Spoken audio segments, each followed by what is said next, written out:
Chapter 4577. Ba. Jin Kong threw down his magic wand and prostrated himself on the ground. Master, you are right. This is what Mahavarakana said in Lane Temple. It is because disciple committed too many murders that I attracted the demonic tribulation. That fake Jin Kong is the manifestation of disciple's inner demon. By killing the fake Jin Kong, disciple will be killing my inner demon. Disciple has also said in front of revered one that from today onwards, disciple will not dare to recklessly kill. Excellent, excellent. There is a saying in the secular world that a prodigal who repents is more precious than gold. Jin Kong, if you can really change, then Master's nagging for so many years was not in vain. Chun Zeng was overjoyed when he heard this, and took a few steps forward. Damn it, Jin Han, Zhen Jie said angrily. Did you not hear? Hurry up and call Chang Chao out. Yes, yes, eldest senior brother. Seeing Zhen Jie, who even Tai Bai Jinxing did not want to provoke, Zhen Han hurriedly floated to the front of the straw hut. As he walked in, he called out, Master, don't be anxious. Ba. Chun Zeng smiled and stood still. He looked at Jin Kong, who had his head lowered, and said with a smile, Master believes that this is the real Jin Kong. Chang Chao rubbed his eyes as he was dragged out of the straw hut by Jin Han. He looked around in confusion. Zhen Jie squeezed out a smile that he thought was amiable and asked, Chang Chao, you said before that you can differentiate between the real Jin Kong and the fake Jin Kong. To be honest, I do not believe those people from Lane Temple. I am afraid that they are trying to deceive Master. I believe that you also do not wish for a demon to harm Master. Can you see if this Jin Kong is the real Jin Kong? All right. Chang Chao's eyes flashed, and he nodded vigorously at Zhen Jie, before looking at Jin Kong, who was prostrating on the ground. Jin Kong, Zhen Jie yelled. Raise your head and let the grass see if you are the real Jin Kong. Ai, eldest senior brother, Jin Kong said and raised his head. This little brother is Jin Kong. I can even recognize Lane Temple's Mahavarakana revered one. You. Zhuo Chao trembled when he saw Jin Kong lifting his head. His eyes were filled with fear as he instinctively dodged towards Chun Zong. Chun Zong took a look inside. Zhen Jie, there is no need to look anymore. This is the real Jin Kong. Zhen Jie had already asked Yarrow Grass before. Now that he saw Yarrow Grass's fear and tightly clenched hands, how could he not know that this was the hatred in Yarrow Grass's heart?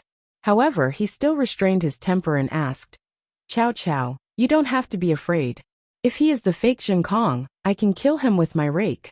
If he really is Jin Kong, you just nod your head. Chang Chao stared at Jin Kong. After a while, he nodded gently and hid his face in Chun Zhang's chest. Tears flowed from his eyes, and the hatred in his eyes slowly turned into relief. Jin Kong's expression also relaxed. He looked at Zhen Jie and said, Eldest senior brother, you can rest assured now, right? Of course I can't rest assured. Zhen Jie raises its hoof and slaps down on Jin Kong's shoulder. Jin Kong doesn't even have time to dodge.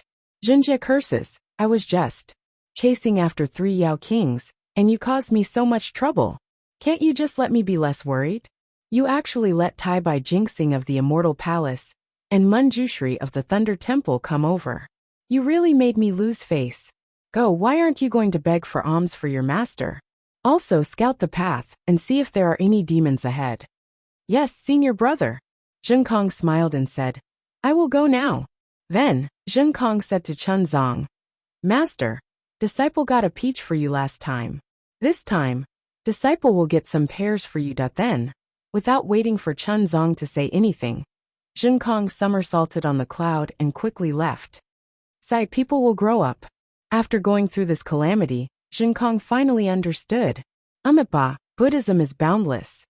Chun Zong placed his palms together and bowed towards Nirvana. Then he said to Jin Han, Jin Han, pack up your things. We should be on our way. After being delayed for so long, it is time to find a good family for Xiao Chao. Yes, master. Jin Han nodded and took out her Buddhist staff to pack up the scriptures. Draconic horse Jin Feng smiled bitterly and walked in front of Zhen Jie. Then he obediently enlarged his body. And this is not bad. Zhen Jie's body swayed and lay down on Draconic horse Jin Feng's back. He stretched his waist and said with a smile, Damn it, I didn't sleep well at the bottom of the sea. Then, Zhen Jie realized that he had misspoken and hurriedly said, Xiao Chao, come to me. You can't always let my master carry you. Then, Zhen Jie lifted Xiao Chao from the ground and placed him on Draconic Horse's back. Draconic Horse Zhenfeng was angry, but did not dare to say anything. He only muttered, Damn it, I am the 10th prince of the Eastern Sea Dragon Palace. Chunzong looked at his disciples and unconsciously smiled. His footsteps became lighter, and he walked in front of them with his Buddhist staff in hand. Cultivation and the heavenly Tao had no concept of time. Unknowingly, close to 50 years had passed. During these 50 years, many things had happened in the 3 continents. The grand event of the 1,000 Demons' sacred realm, and the 7 sages becoming sworn brothers, had become an old legend. The demon race had already replaced the previous 6 sages with the 7 sages. Every time the first sage was mentioned, they would be referring to the heaven-defying Thunder Phoenix, and not the golden-winged Great Peng. However, what puzzled the demon race and surprised the human race was that the bloody storm they had expected did not appear. The heaven-defying Thunder Phoenix Great Sage did not force his way into the 1,000 Demons' sacred realm. He only took the 6 demon realms offered by the 6 sages in name, and did not show up again. There was no fighting for benefits. The strength of the 1,000 Demons' sacred realm was not weakened. Naturally, the human race was extremely disappointed. The demon race also had different thoughts. Some felt that the heaven-defying Thunder Phoenix Great Sage was too weak, and would not be able to survive in the Great Sage Hall for long. However, most of the demon race rejoiced and believed that the heaven-defying Thunder Phoenix Great Sage was the true first sage of the demon race. He deserved the title. The demon realms that did not belong to the 6 sages took the initiative to approach the heaven-defying Thunder Phoenix Great Sage's 6 demon realms. The first was naturally the Light Beast's Light Demon Realm. There were many more after that, but these demon realms were not big. Later on, the heaven-defying Thunder Phoenix Great Sage chose a demon realm that was neither too big nor too small as his own, combining it with the previous 6 demon realms and changing its name. This name was not out of the expectations of the 6 sages. They were called the Dubhe Demon Realm, the Heavenly Jade Demon Realm, the Fekta Demon Realm, the Migres Demon Realm, the Alyath Demon Realm, the Mizar Demon Realm, and the Alkade Demon Realm. Of course, the demon race was still the demon race. Their bloodline was filled with competitiveness, and there was no such thing as modesty and courtesy.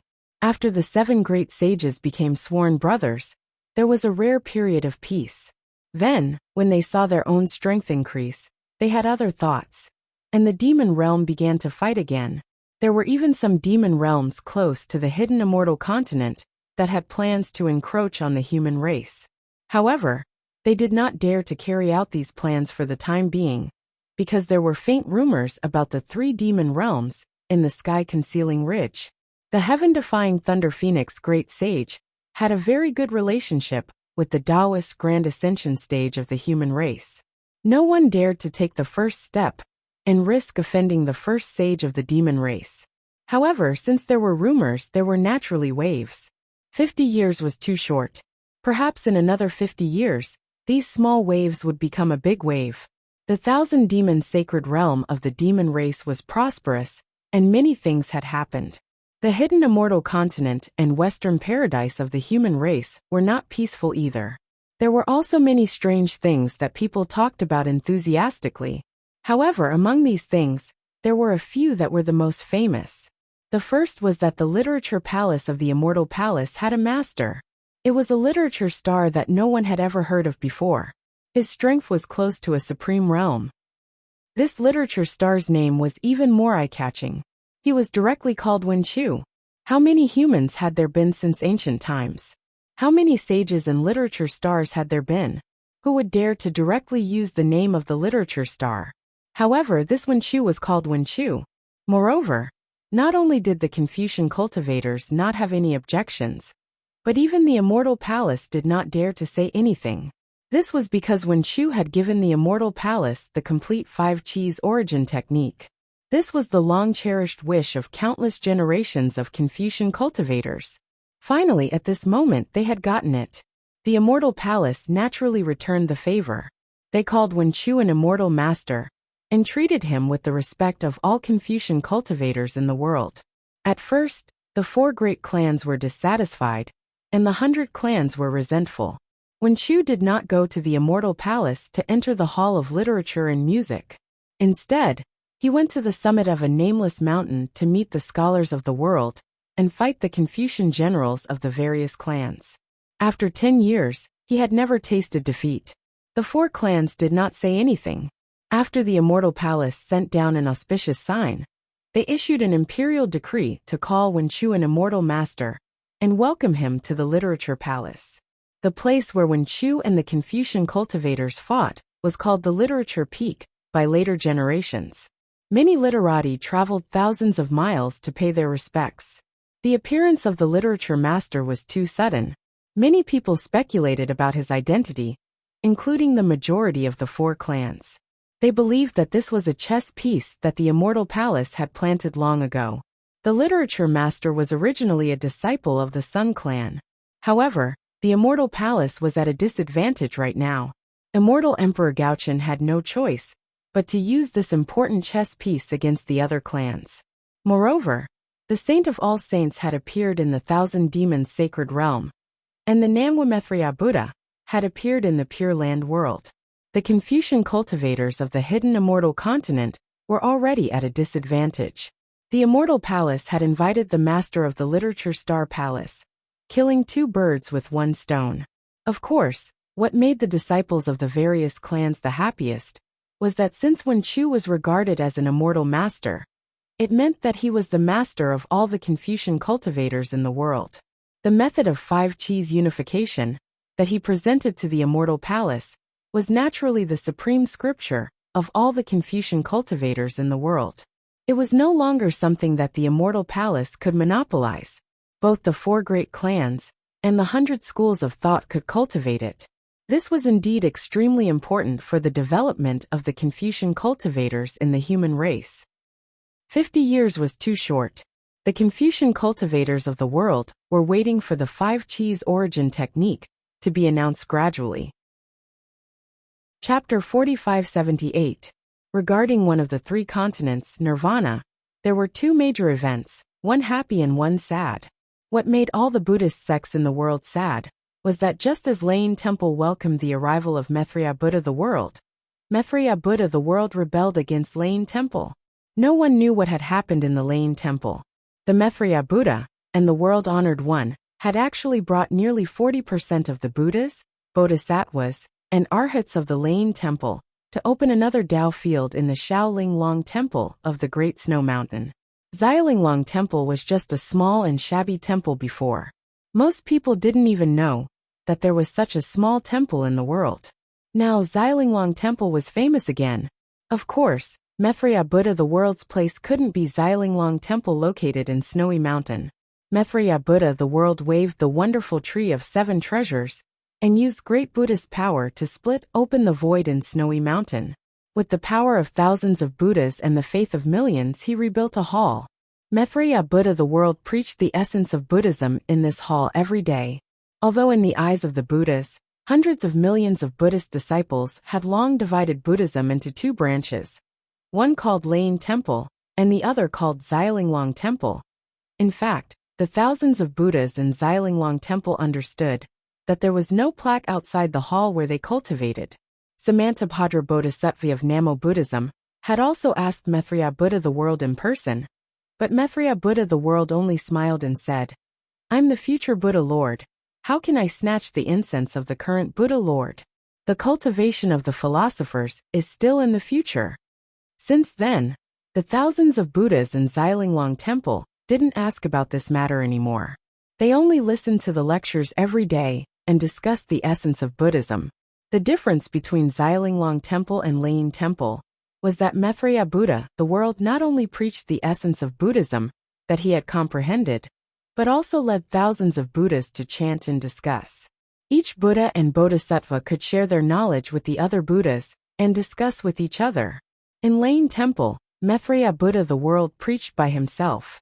The thousands of Buddhas only listened and didn't speak. Samantabhadra Bodhisattva of Namo Buddhism also had doubts. Maitreya Buddha the world laughed and said, "The connection between nirvana and the Buddhist kingdom is broken, so it's hard for us to determine the authenticity of what we have learned. The Mahavajrana world venerable might be one of the Buddha's avatars, but I haven't been in contact with him for a long time.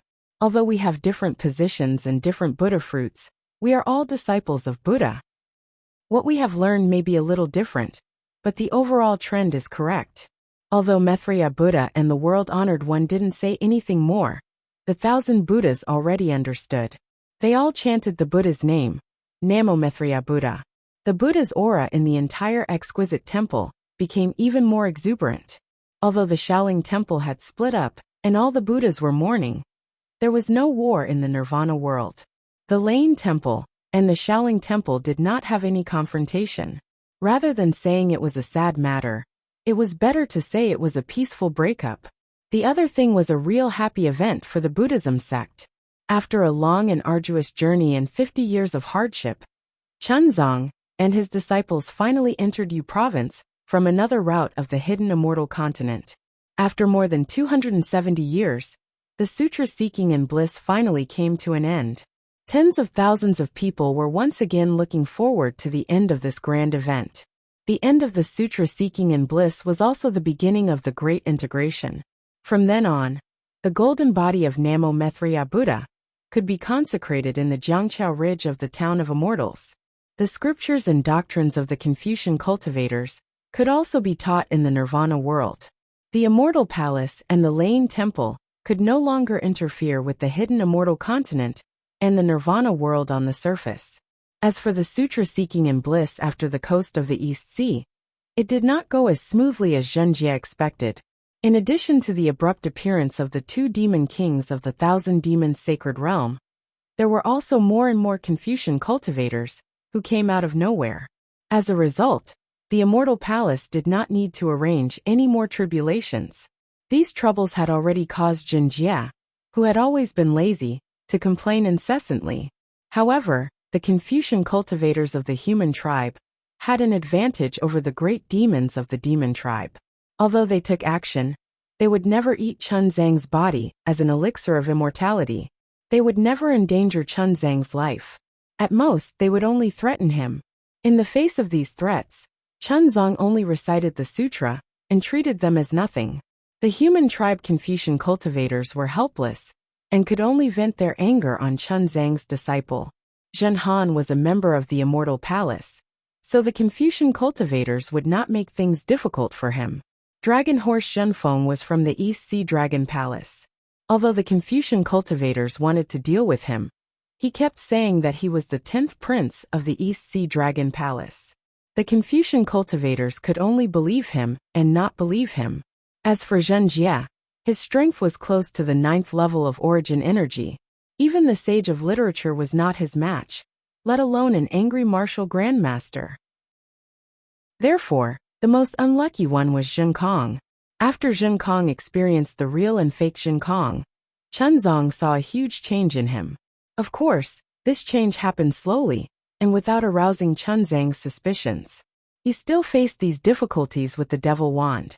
When the devil wand did not work, he would still recite the sutra mantra and calmly face them. He was like an eminent demon race monk who had been baptized by Buddhist light. Although most of the Confucian cultivators were no match for Zhenjie, the Confucian cultivators' methods were endless. They were tens of thousands of times more powerful than the demon race. In the past 50 years, even someone as strong as Zhenjie had to suffer. He had to lie on Dragon Horse Zhenfeng's back every day and groaned in torment. Damn it, when will these days end? These were the grand events that people were familiar with. However, there were many undercurrents that were not known to the public.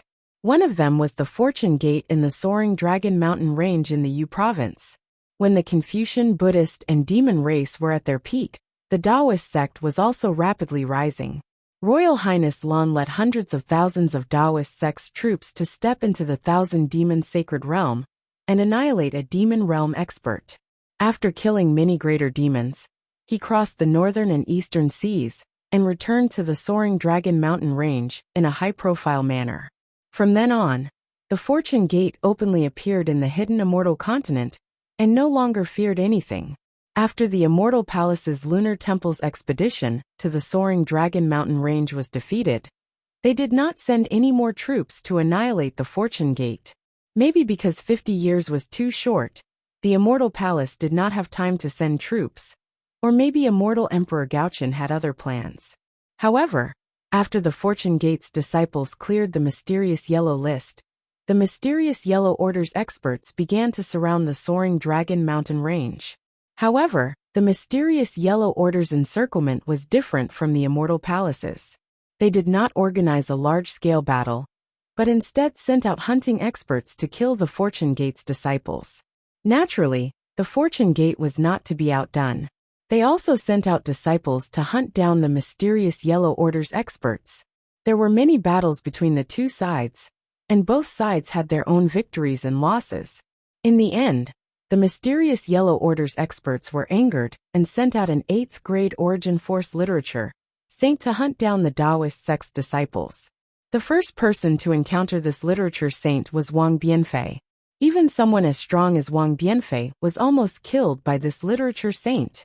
Wang Bianfei was shocked and fled into the soaring Dragon Mountain range with injuries. That literature saint did not give up. Not only did he attack the soaring Dragon Mountain range, but he also invited his close friends to attack the capital star formation. Moreover, he even arrogantly challenged Taoist Xiao. At this time, the soaring Dragon Mountain range was different from when Li Xiang and the others were at the Fortune Gate. Among the Fortune Gate's disciples, not only were there Taoist sect's experts at 7th grade Origin Force, but there were also formation masters. Under the protection of these disciples, the literature saints were not able to break through the formation. Just as the mysterious Yellow Order's experts were about to mobilize more Confucian disciples and plead with the Immortal Palace to send troops to annihilate the Fortune Gate, the mysterious Yellow Order's nightmare began. It was dusk, and a group of literature saints were about to join forces to attack the soaring Dragon Mountain Range's grand defensive formation. Rumble. From the south of the soaring Dragon Mountain Range, endless lightning bolts filled the sky, and when they reached the vicinity of the soaring Dragon Mountain Range, it was like a heavenly river had suddenly burst out. Tens of thousands of lightning bolts fell like a lightning tribulation, surrounding the entire soaring Dragon Mountain Range.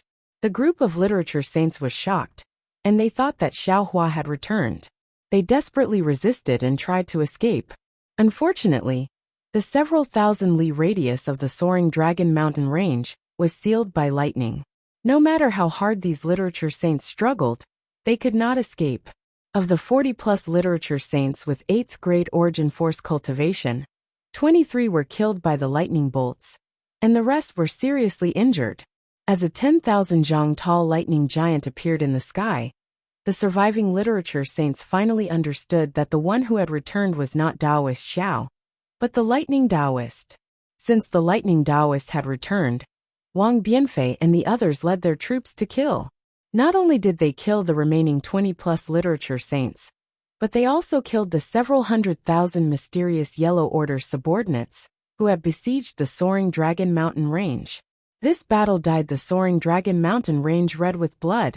From then on, the mysterious Yellow Order's subordinates no longer dared to say anything about besieging the soaring Dragon Mountain Range and exterminating the Fortune Gate's disciples. On the contrary, the Fortune Gate's disciples relied on the news from the Endless Merchant Union to launch counterattacks against the mysterious Yellow Order subordinates. The 4 aristocratic families were all scholars, and seeing the Fortune Gate's strength, they wanted to deal with the Lightning Taoist. However, the Lightning Taoist was different from the Grand Mist Ancestor. Not only was the Lightning Taoist's Grand Ascension Stage Origin Force cultivation at 9th grade Origin Force, but he also had several 100,000 high-grade disciples under him. None of the aristocratic families dared to say that they could win in a single battle. However, if the 100 schools of Confucian cultivators surrounded and defeated him, they would lack a commander. The Immortal Palace was raising the banner of the Immortal Master and taking back the advantage of the 100 schools of philosophers. Other than the 4 aristocratic families, no one else was qualified to put themselves under the Fortune Gate's tiger's mouth. As for the four aristocratic families, they seemed to know some secrets and were not too keen on exterminating the Fortune Gate. The Confucian cultivators were already like this, not to mention the immortals, Buddhists, and demons joining forces to exterminate the Fortune Gate. The Buddhist sect had Maitreya Buddha leading the exquisite temple. The demon race had the first great saint of the Great Sage Temple. The literature palace had Wen Xiu, who was regarded as the teacher of Confucian cultivators, and the dragon race had Taoist Yin, who was regarded as the dragon master and taught Dragon Island's small elder Ao Sheng. In this world, who had the qualifications, courage, and strength to exterminate the Fortune Gate in the soaring Dragon Mountain range? Who dared to compete with Xiaohua and Xiaohua? 50 years was a short time, not to mention there was no time in the Star Moon Palace. Inside the Star Moon Palace, on top of the pavilion, Xiaohua and his doppelgangers were meditating with their eyes closed. No one knew about the drastic changes that had taken place in the three continents. However, in the end, a thunderous rumble could be heard. Children of gods, 81 rounds of discussion have come to an end. We shall meet again in the future if fate allows it. The Xianheng River was known as a mysterious river in the chaotic divine realm, and the gods could not know its profound meaning. We will lead the children of gods to travel the various worlds, observe space, experience Xianheng, sense time, discuss Tao and become wise, listen quietly and discern clearly. We hope that the children of gods can make progress after leaving, condense their godhead, obtain the godhood, and pry into the divine realm. Chapter 4579. Rumble. Then, countless sounds turned into thunder, filling the entire Star Moon Palace. At this moment, Xiaohua and his clones suddenly woke up. When they looked at the pavilion again, the stars, the moon, and the night sky were gone. All they could see was a primitive land. The 9 suns were burning fiercely, shining on the earth like flowing fire. Boom! Before Xiaohua and the others could think of anything else, the 9 suns exploded with a loud bang. The flames mixed with lightning caused the entire world to collapse, and an unparalleled power once again enveloped the entire world. Under this power, the illusory realms shattered like bubbles, and the surviving humans and demons were revealed. Then, this power dragged everything into the shattered space and flung them out. This is the power of the realm. Xiaohua had returned to the 3 continents from the upper realm. Under this force, he immediately felt a sense of familiarity. He blurted out and exclaimed, "Could it be that this Star Moon Palace?" Just as he said this, Xiaohua came to his senses. The thunder had clearly said that this was the place where Xianheng debate was held. This pavilion was floating on the Xianheng River, passing through various worlds. The Star Moon Palace was not the ancient ruin that Fairy Xingyu had imagined. As for what the Star Moon Palace was, it was not something that Xiaohua could know at this moment. However, Xiaohua knew that under the power of the realm, he would be separated from his clones. What worried him the most was Reverend Yin. Without hesitation, he released his consciousness and shouted, "Fellow Taoists, quickly return to the space. Don't scatter to the 3 continents." Xiaohua did not need to think too much. Reverend Yin was the first to notice the abnormality of the power of the realm. His body was moving in a different direction from Xiaohua and the others. Reverend Yin was about to land in Xiaohua's space. When he touched Xiaohua's consciousness, his body flashed and his dragon body disappeared. Then Taoist sorcerer and the others also fell into the space. A series of shadows flashed, as if they were teleporting, but also as if they were squeezing. A heavy pressure was generated in the surrounding space. "Father." Within the light, little black and little yellow's figures appeared.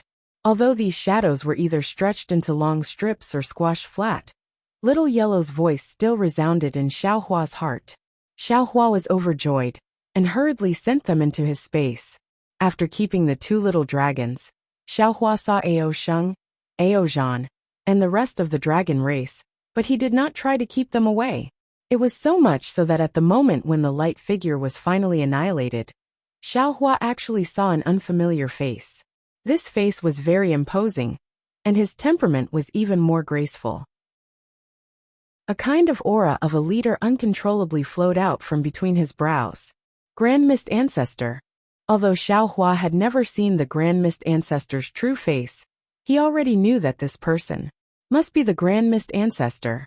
The Grand Mist Ancestor also saw Xiaohua, and when his black and white eyes met Xiaohua's starry eyes, an indescribable lightning flashed in the light. At the same time when Xiaohua and the Grand Mist Ancestor met for the second time, in an unknown space, there was no light and no darkness. In a strange realm, there were two unknown existences in the silhouette of a colossal figure. One of them had a thunderous voice, and it was the same voice that had spoken at the beginning of the discussion.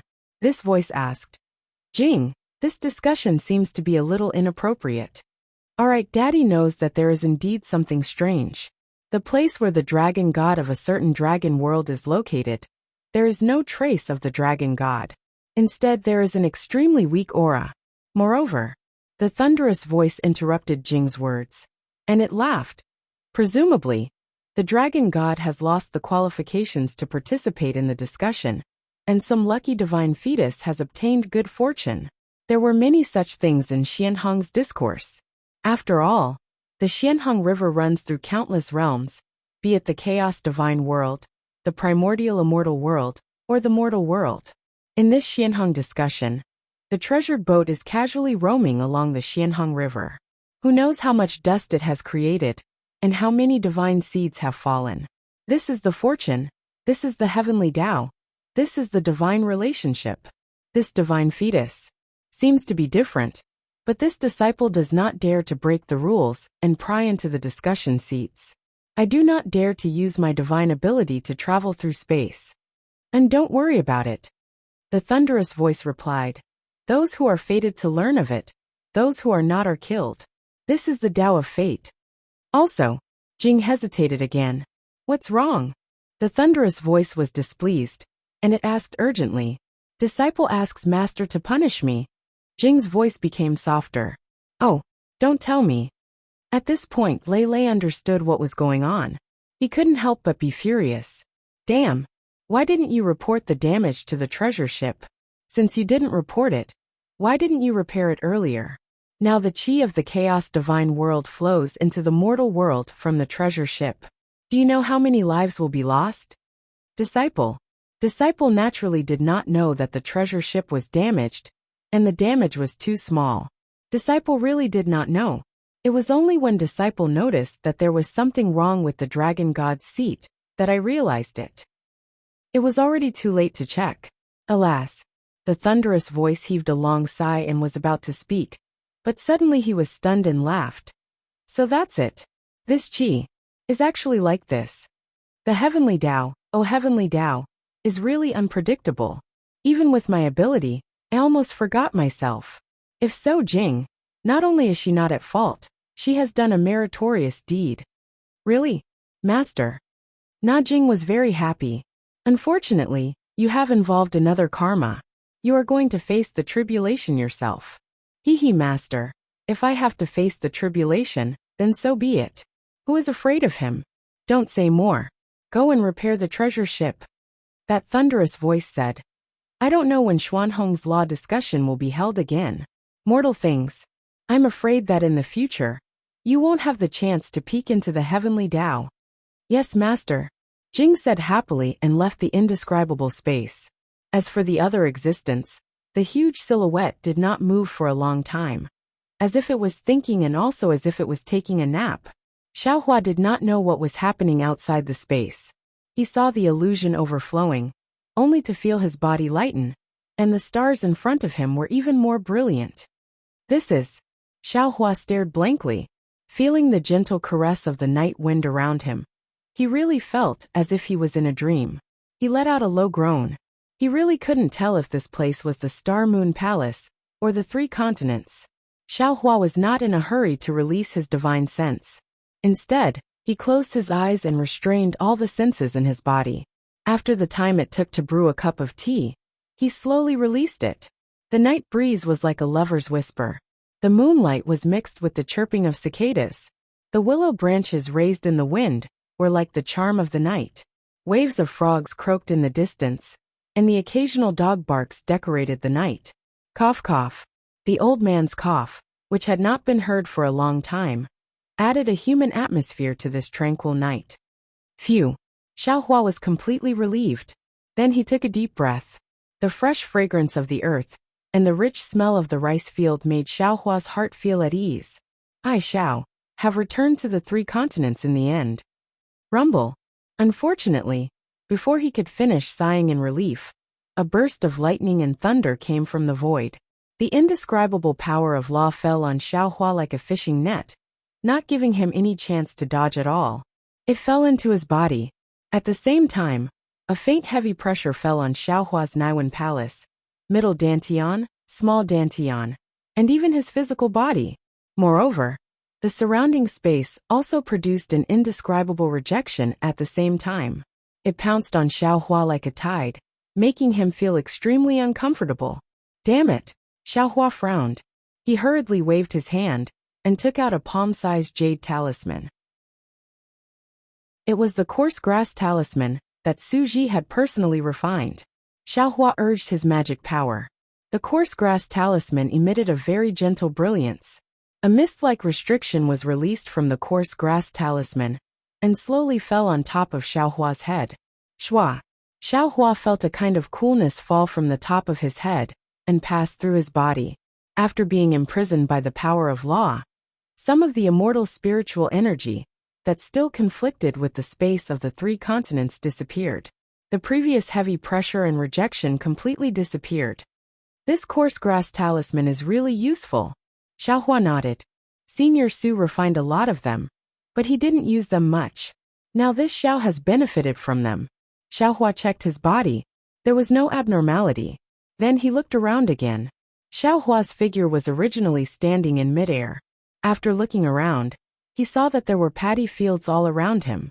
His figure unconsciously descended, and his feet that had not been touched by dust for a long time stepped on the paddy field. Croak, croak. A soft sound rang out. A toad actually jumped out from the ridge of the paddy field not far away and jumped into the paddy field. Xiaohua saw the scenery of the countryside and felt warmth in his heart.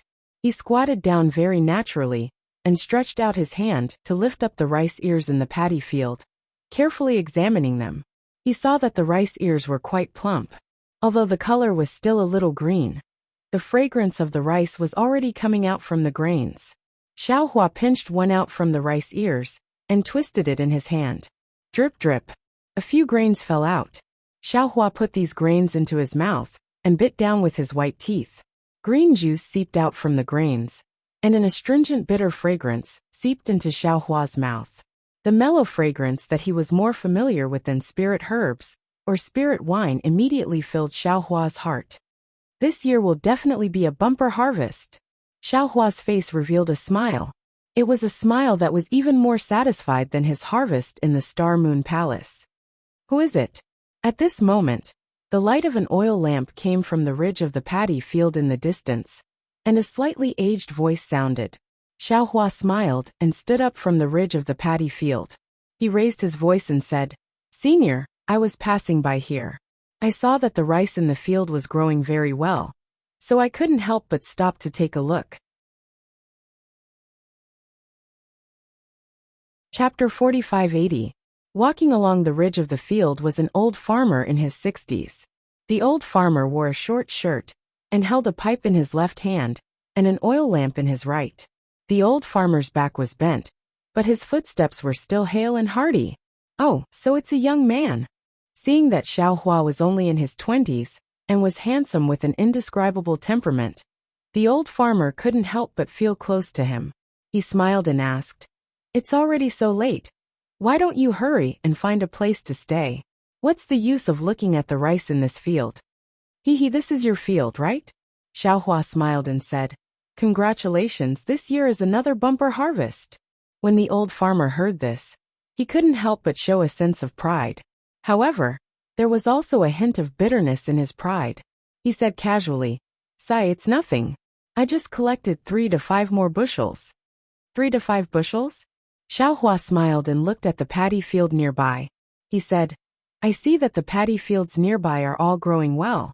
How could it be that you only collected 3 to 5 bushels? Young man, you also know farm work?" The old farmer was already close. He stopped and asked curiously, "You have such soft skin and tender flesh. You should be a student." Xiaohua smiled and nodded. "You're right, I am a student. However, I was born in a farmer's family, and I have farmed since I was young. I know everything about farming." Xiaohua unconsciously raised his head and looked at the hazy starry sky in the distance. The memories that he had picked up before entering Xinyue Palace slowly flowed out. Sigh. When the old farmer heard this, he sighed and said, "I understand. You students have it the hardest. When you were young, you had to read books by oil lamps. When you grew up, you had to travel. After traveling, you had to leave your parents to continue your studies. Young man, you probably haven't been home for a long time, right?" "I won't hide it from you." Xiaohua nodded and said, "It's been a long time. It's been so long that I can't even find my way home. When I think of this, I feel that I'm unfilial." "It's all right." The old farmer smiled and said, "Although there's no road under your feet, you still miss home. You can't be considered unfilial. After all, young people had to go out and explore. If there was a chance in the future, they would go back and take a look. We don't want you to have any glory or wealth, nor do we want you to be promoted. As long as you are safe and sound, father and mother will be happy." The old farmer's words were really simple. In Xiaohua's ears, his words were even more useful than Su Ji's immortal profound. His eyes were already somewhat misty. Although cultivation allowed Xiaohua's divine abilities to reach the heavens, his heart, in the end, couldn't leave the ground. "You must be tired, young man." Seeing that Xiaohua didn't speak, the old farmer pointed to a small shed in front of him and said, "Come with me to rest there. It's already late at night, and everyone in the village is resting. Why don't you stay with me for the night? There's still some porridge in my shed that my son delivered last night. I'm afraid it's still warm. Drink some to warm your stomach first." Xiaohua originally wanted to refuse. How could he have the time to dawdle with an old man from the countryside? However, he really didn't dare to disappoint the old farmer's hospitality. After pondering for a bit, he bowed and said, "Deference is no substitute for obedience. This young one thanks the elder's good intentions. Haha, let's go. Don't haggle over words with me. If we talk for a bit longer, the elegant words I learned from others will all be gone." The old man smiled and wanted to raise his hand to pat Xiaohua's shoulder. However, looking at Xiaohua's bright clothes, he didn't dare to raise his hand. As he spoke, he led Xiaohua to a place in the field. At the end of the field, there was a small shed. Below the shed, there were 5 or 6 wooden pillars inserted into the field. A few feet away from the field, there were some wooden planks that were used to set up seats. In the other direction of the shed, there were also some fields. However, instead of rice, there were some faint green leaves. Those leaves rustled in the breeze like music. On the wooden planks of the shed, there were some bedding and some dried straw. Among the straw, there was a pitch-black jar that was about a foot in size. The jar wasn't tightly covered, and the smell of the bedding mixed with the fragrance of rice gushed out of the jar. Xiaohua couldn't help but frown. "Elder." Xiaohua hurriedly waved his hand and said, "I still have some things to do." Haha. As soon as he saw Xiaohua frown, how could the old man not know what Xiaohua was thinking? He laughed loudly and said, "Young man, don't be anxious, don't be anxious. You scholars are all from the lower realm. How could I let you feel wronged and sleep on my bedding?" As he spoke, the old man nimbly jumped onto the wooden planks and kicked the messy bedding to the edge of the field. He then fiddled with the dried straw a bit and took out some paper from one side of the shed. He smiled and said, "The night isn't particularly cold. You can put up with it. This paper is enough to block the wind." Xiaohua smiled and still waved his hand and said, "No need, elder." The old man acted as if he didn't hear him. He touched the jar with his hand and was somewhat worried. He then looked at the other side of the straw shed. He seemed to be whispering, but also seemed to be discussing with Xiaohua. "This porridge isn't cold yet. There's no need to heat it up. However, I don't have any more bowls and chopsticks here. I have to go wash them. It's a pity that the melons in this field aren't ripe yet. Otherwise, eating a melon wouldn't be bad. I'll go wash the bowls and chopsticks." As he spoke, the old man took off the lid that covered the jar. It was a somewhat shabby porcelain bowl. He looked at the paddy field not far away, and then looked further away. It seemed like he was thinking about where to wash it. It seemed like the paddy field was the place where the old man washed the porcelain bowl. However, the water in the paddy field was clearly somewhat dirty. He wanted to go to a place with a clean water source to clean it. Xiaohua originally wanted to stop him. However, he changed his mind and put down his raised hand. Meeting was fate. He didn't mind giving this honest old man or his family some opportunities. Young man, wait a moment. Sure enough, the old man said somewhat awkwardly. I'll go wash the bowls and chopsticks for you. Thank you, elder. Xiaohua smiled and nodded. Seeing that Xiaohua was no longer polite, the old man was also happy. Just as the old man was about to leave, Xiaohua suddenly frowned.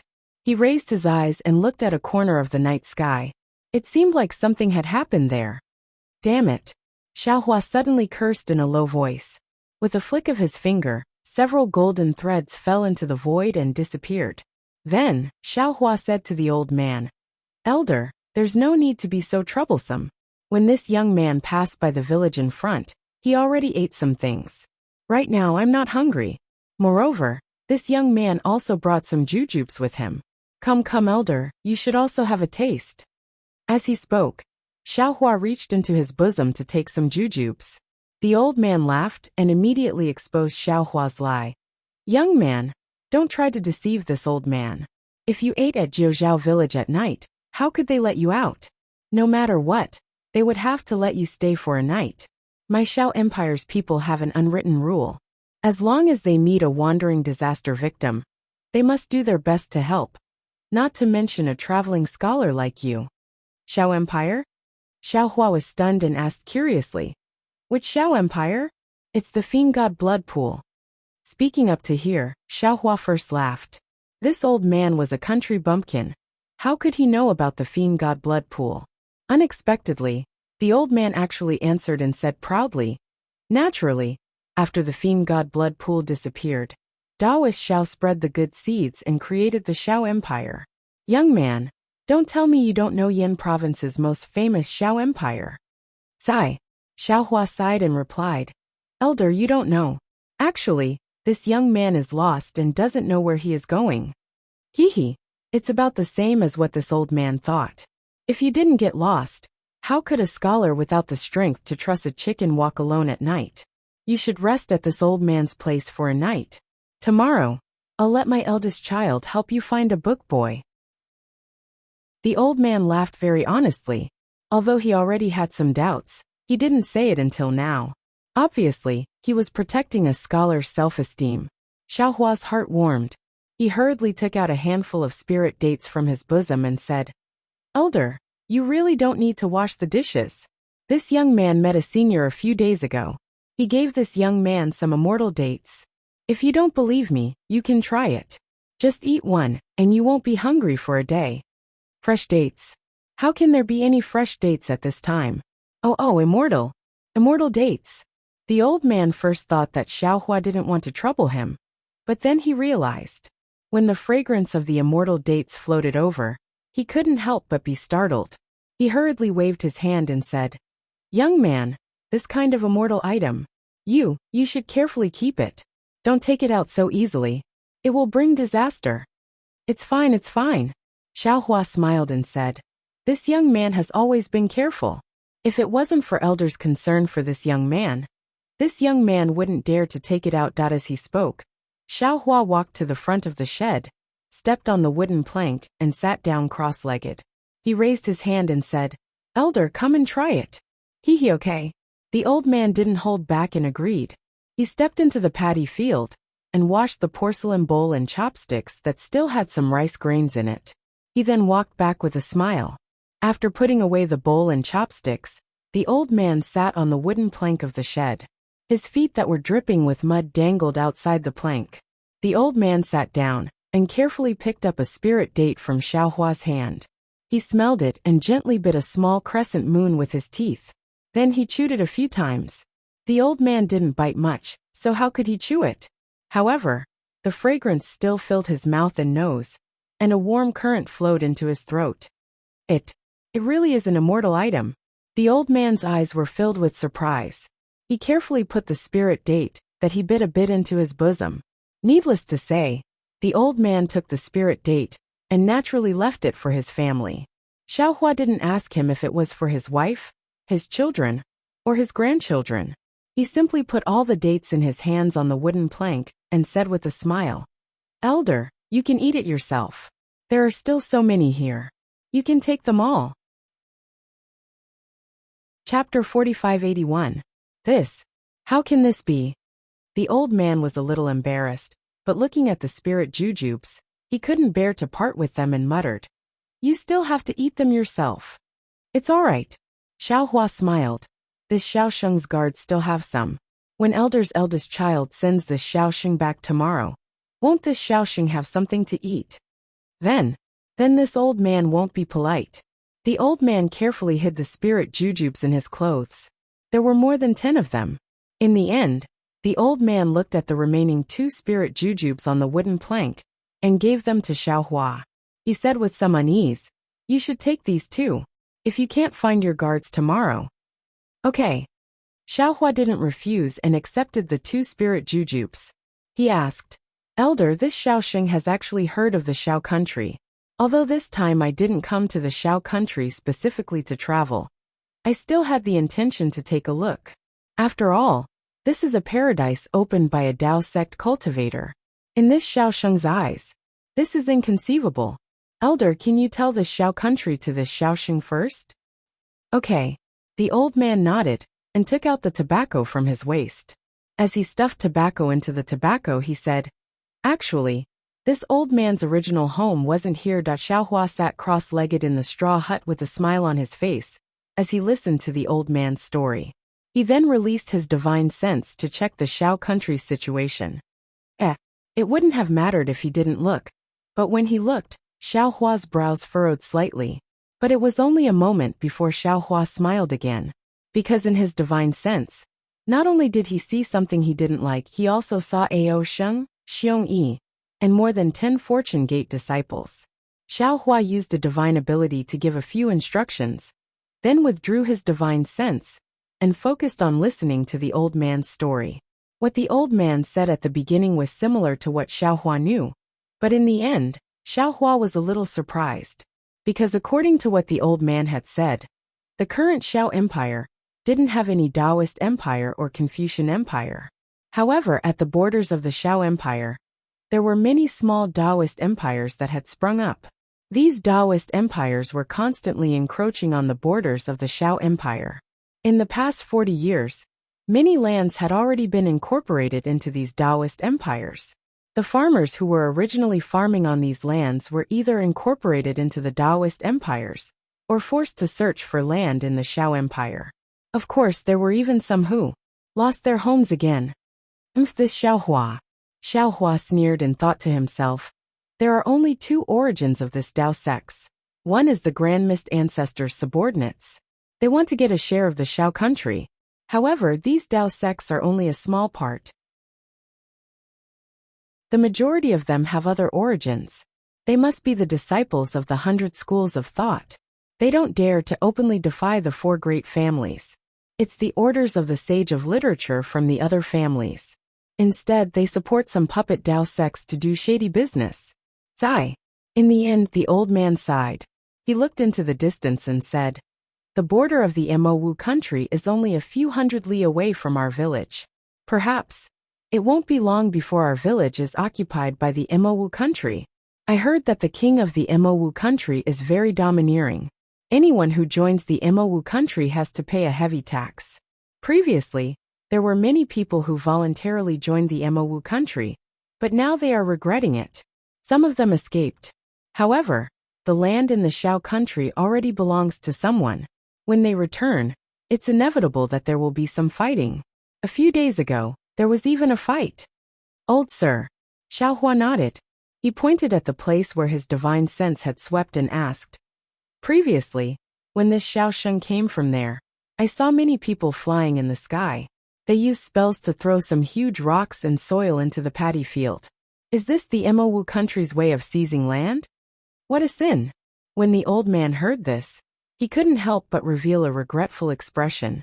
He said, "The paddy field that was planted for half a year was destroyed just like that. How could they care about the lives of us farmers? Even if they want to occupy the land, they don't have to destroy the farmland." The rice that was about to be harvested was all gone in an instant. After saying this, the old man said, "Young man, you're right. This is just one of their methods of seizing land. If they destroy the farmland, we farmers will no longer be able to cultivate. Naturally, we will have to go elsewhere. Wouldn't this land be barren? They will naturally take it back. Is there any other way?" Xiaohua looked interested. However, his eyes had long since narrowed, looking a little angry. "This is nothing." The old man bitterly smiled. "There's something even more outrageous. Elder, tell me, let this Xiaosheng broaden his horizons." Xiaohua asked. "I heard that sometimes they will take advantage of the night when the villagers are asleep and use their magic to make a village's thatched cottage disappear. When the villagers wake up, they have no home. These villagers can only take the initiative to leave." The old man thought for a moment and said, "Also, if there are still people who don't leave, they will turn the village into a lot of snakes, rats, and even ferocious beasts. They will bite the villagers to death or scare them away. Damn it." Xiaohua couldn't help but curse. "Also," the old man said again, "if this doesn't work, they will turn the surroundings of the village into cliffs, making it impossible for the villagers to leave. They will starve to death." "I got it." Xiaohua stood up. His face was a little gloomy. He said, "Good will be rewarded, evil will be repaid. It's not that there won't be any retribution. Now that the time has come, good and evil will be repaid. Junior, what do you want to do?" The old man hurriedly stood up in fright. He pulled Xiaohua and said, "You are just a scholar who doesn't even have the strength to truss a chicken. Don't let your emotions affect your decisions." "Don't worry, Elder." Xiaohua smiled and patted the back of the old man's rough hand. He said, "Previously it was this Xiao who didn't think it through. This Xiao's ability is limited. Moreover, this Xiao's development has indeed exceeded this Xiao's expectations. Now this Xiao has the ability to protect all of you. All of you can peacefully live and work here." As he spoke, Xiaohua's figure slowly flew up into the air. Bursts of lightning appeared around his body. As the thunder rumbled, the entire horizon was illuminated by golden light. Xiao country is Daoist Jiao Xiao country. It is also the Xiao country of a group of displaced commoners. No matter if it is the human race or the demon race, if they can peacefully live in my Xiao country, this Xiao will welcome them. However, if there are people who have ulterior motives and rely on their divine ability to bully the commoners, then they are going against this Xiao and making things difficult for this Xiao. I am Daoist Xiao. Today I give the order. Evil will be repaid. Whoever dares to have any ideas about my Xiao country tonight will pay back tenfold." Xiaohua used his divine ability. Every word and sentence was like thunder in the Xiao country. Whether it was the commoners, Confucian cultivators, or Taoist sects, they were all awakened. Daoist Xiao, Daoist Xiao? The old man in the straw hut seemed to have awakened from a dream. He couldn't help but fall to the ground and say with his head, "Daoist Xiao, the savior, you have finally come." Then, he was even more surprised. He jumped up and rushed to the village as if he had gone mad. He shouted, "I see Daoist Xiao. I see Daoist Xiao." Xiaohua saw lights appear on the ground, like hearts that were awakening. He took out the Kunlun mirror. With a shake, tens of thousands of Shenhua continent's disciples flew out. Xiaohua's divine sense swept out and pulled Ao Sheng and Xiongyi, who were flying in the distance, over. Xiaohua shouted sternly, "Where is Xiongyi? Disciple is here." Xiongyi hurriedly bowed. "Master's previous instructions, have you investigated clearly?" Xiaohua asked. "Yes, Master knows," Xiongyi replied. "Disciple has captured more than a dozen cultivators who were doing evil in the night. I have already found out a lot of information. These disciples are under your command." Xiaohua raised his hand and pointed at the army of tigers and wolves. He ordered, "I'll give you 1 day's time to destroy all the countries around the Xiao country. Capture those evil monarchs back to the soaring Dragon Mountain range and interrogate them. You must find the mastermind behind the scenes and eliminate all evil. Yes, disciple accepts the order. Xiongyi complied and led the tens of thousands of Fortune Gate disciples away. Master Xiao, seeing that the Fortune Gate disciples had left, Ao Sheng respectfully asked, "Do you need disciple to do anything for Master Xiao?" "No need." Xiao Hua looked at Ao Sheng and asked, "What did you gain from the Star Moon Palace?" "The Star Moon Palace is wonderful beyond words." Ao Sheng couldn't help but smile when he heard this. He hurriedly replied, "Disciple has gained a lot." "All right, there's no need to go into details." Xiao Hua raised his hand to stop Ao Sheng from continuing. The Kunlun mirror in his hand vibrated, and a light beam overflowed. He said, "This is just the beginning of your cultivation. The real test is coming next." "Yes, disciple understands." Ao Sheng nodded with anticipation in his eyes. When the light beam from the Kunlun mirror swept across, Xiao Hua kept it into the space and asked Reverend Yun to give Ao Sheng a small part of the dragon crystal from the Supreme Dragon God, as well as some useful things that the Dragon Clan had obtained from the Star Moon Palace. After arranging Ao Sheng's matters, Xiao Hua's consciousness entered the space again and carefully sent the items left behind by the heaven-devouring beast and Di Ting into Blackie and Goldie's bodies. As expected, when the two divine beast soul essences entered their bodies, the two little fellows couldn't fully accept it. Not to mention that their bodies were fluctuating in and out of the space. Even their brains were emitting chaotic energy waves that roared and rushed out in all directions. Activating his divine ability, Xiao Hua constantly paid attention to the two little fellows' changes, smoothing out any uncontrollable changes. After a full hour, the two little fellows finally calmed down and fell into a deep sleep. One of them was a black heaven-devouring beast shadow that shrouded Blackie, while the other was a yellow Di Ting shadow that covered Goldie. Both shadows emitted different rhythms of energy waves that slowly converged into the two little fellows' bodies. Give it a tip, and thank you for all your support.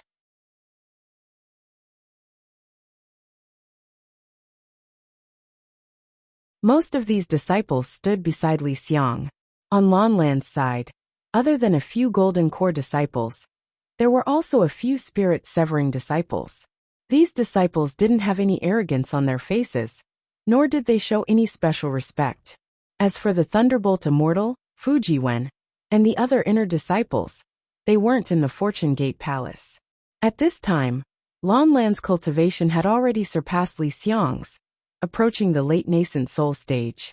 His gaze swept across the entire Fortune Gate Palace, and he said, "Senior Brother Li, I have something to discuss with you today." Lanlan's words carried a hint of discussion, but his gaze only lingered on Li Xiang for a moment before he looked outside the hall. There was a kind of authority and confidence in his voice. "Haha, junior brother." Li Xiang laughed. "What is it?" "Junior brother has already far surpassed me in handling the sex affairs. Junior brother can make all the decisions, and I will only be the advisor." Just as Royal Highness Lan was about to speak, his gaze swept past the spirit-severing disciples beside him, and his tone changed as he sighed. Sigh. When senior brother mentioned planning, junior brother can easily recall the time when you, me, Xiong-yi, and junior brother Chong Yu racked our brains on how to develop the Fortune Gate. Sometimes, we even quarreled over some differences of opinion. Although it was difficult at that time, looking back, it was true happiness. Now junior brother Chong Yu is gone, and it's impossible for us to return to that time. Hearing Lan mention Chong Yu, Li Xiang's expression changed, and he sighed deeply. He looked at the disciples below the stage and said, "Yes, at that time, the four of us worked together to develop the Fortune Gate under the pressure of Confucian cultivators. We were afraid that we would fail to live up to Master's expectations. Now that I think about it, the changes in the past few decades are bigger than the changes in the past 200 years. Haha, it's not just big. It's simply earth-shattering." His Highness Lan said proudly. "Master is a miracle, and in his hands, our Fortune Gate is also a miracle. Although the three continents are big, which Taoist force can compare to our Fortune Gate?" Chapter 4584. Li Xiang hesitated for a moment before reminding, "Junior brother, the Grand Mist Ancestor, is an extremely powerful figure. He was the strongest person in the Taoist Gate in the past, and he was only defeated by the combined forces of the Confucian, Buddhist, and demon sects. He senior brotherly. Lon chuckled. It's good that you're so careful. However, if you had seen Master's majestic appearance in the 1,000 demonic sacred grounds, and if you had seen my fortune gate's hundreds of thousands of soldiers flying across the 1,000 demonic sacred grounds, all the demonic beast clans would give way to them. You wouldn't be so cautious anymore. Moreover, Martial Uncle Lei Ting is guarding the soaring Dragon Mountain Range. He's also a human Grand Ascension stage cultivator, and his methods aren't any weaker than Master's. That day, he was enraged and killed more than 10 Confucian saints. Ha ha ha. Even if it's the Grand Mist Ancestor, does he have such methods? All right, Li Xiang nodded and replied. We're finally at the end of our suffering. This victory was obtained by sacrificing the lives of the Fortune Gate's disciples, so we must cherish it. Of course, Lan Huan said disapprovingly. How could Junior Brother not know? Oh, I wonder what Junior Brother wanted to discuss just now. Li Xiang pulled Lan Huan back to the topic and asked, why don't you tell me, and I'll give you some advice. Oh, it's like this. Lan Huan chuckled. A few days ago, Taoist Master Qing Su sent an envoy over to discuss the division of forces in the 9 prefectures. Li Xiang frowned when he heard Huang Xiaolong's words. Junior Brother, since Master has already agreed to join forces with the Grand Mist Ancestor, you should do as Master says. But now, Fu Jiwen, Yu Zhongquan, Xian Songzi, and the other senior brothers have returned. Although they won't interfere with the Fortune Gate's affairs, I feel that it's better to discuss with them. After all, the division of forces in the 9 prefectures is too sensitive and important. Oh, if possible, it's best to ask Martial Uncle Lei Ting. Sigh, senior brotherly. Helplessness appeared on Prince Lan's face, but there was also a trace of pride in his helplessness. Martial Uncle Lei Ting, Fu Jiwen, and the other senior brothers don't care about the affairs of the sect. They have already said that as long as you and I discuss it, they will agree. This.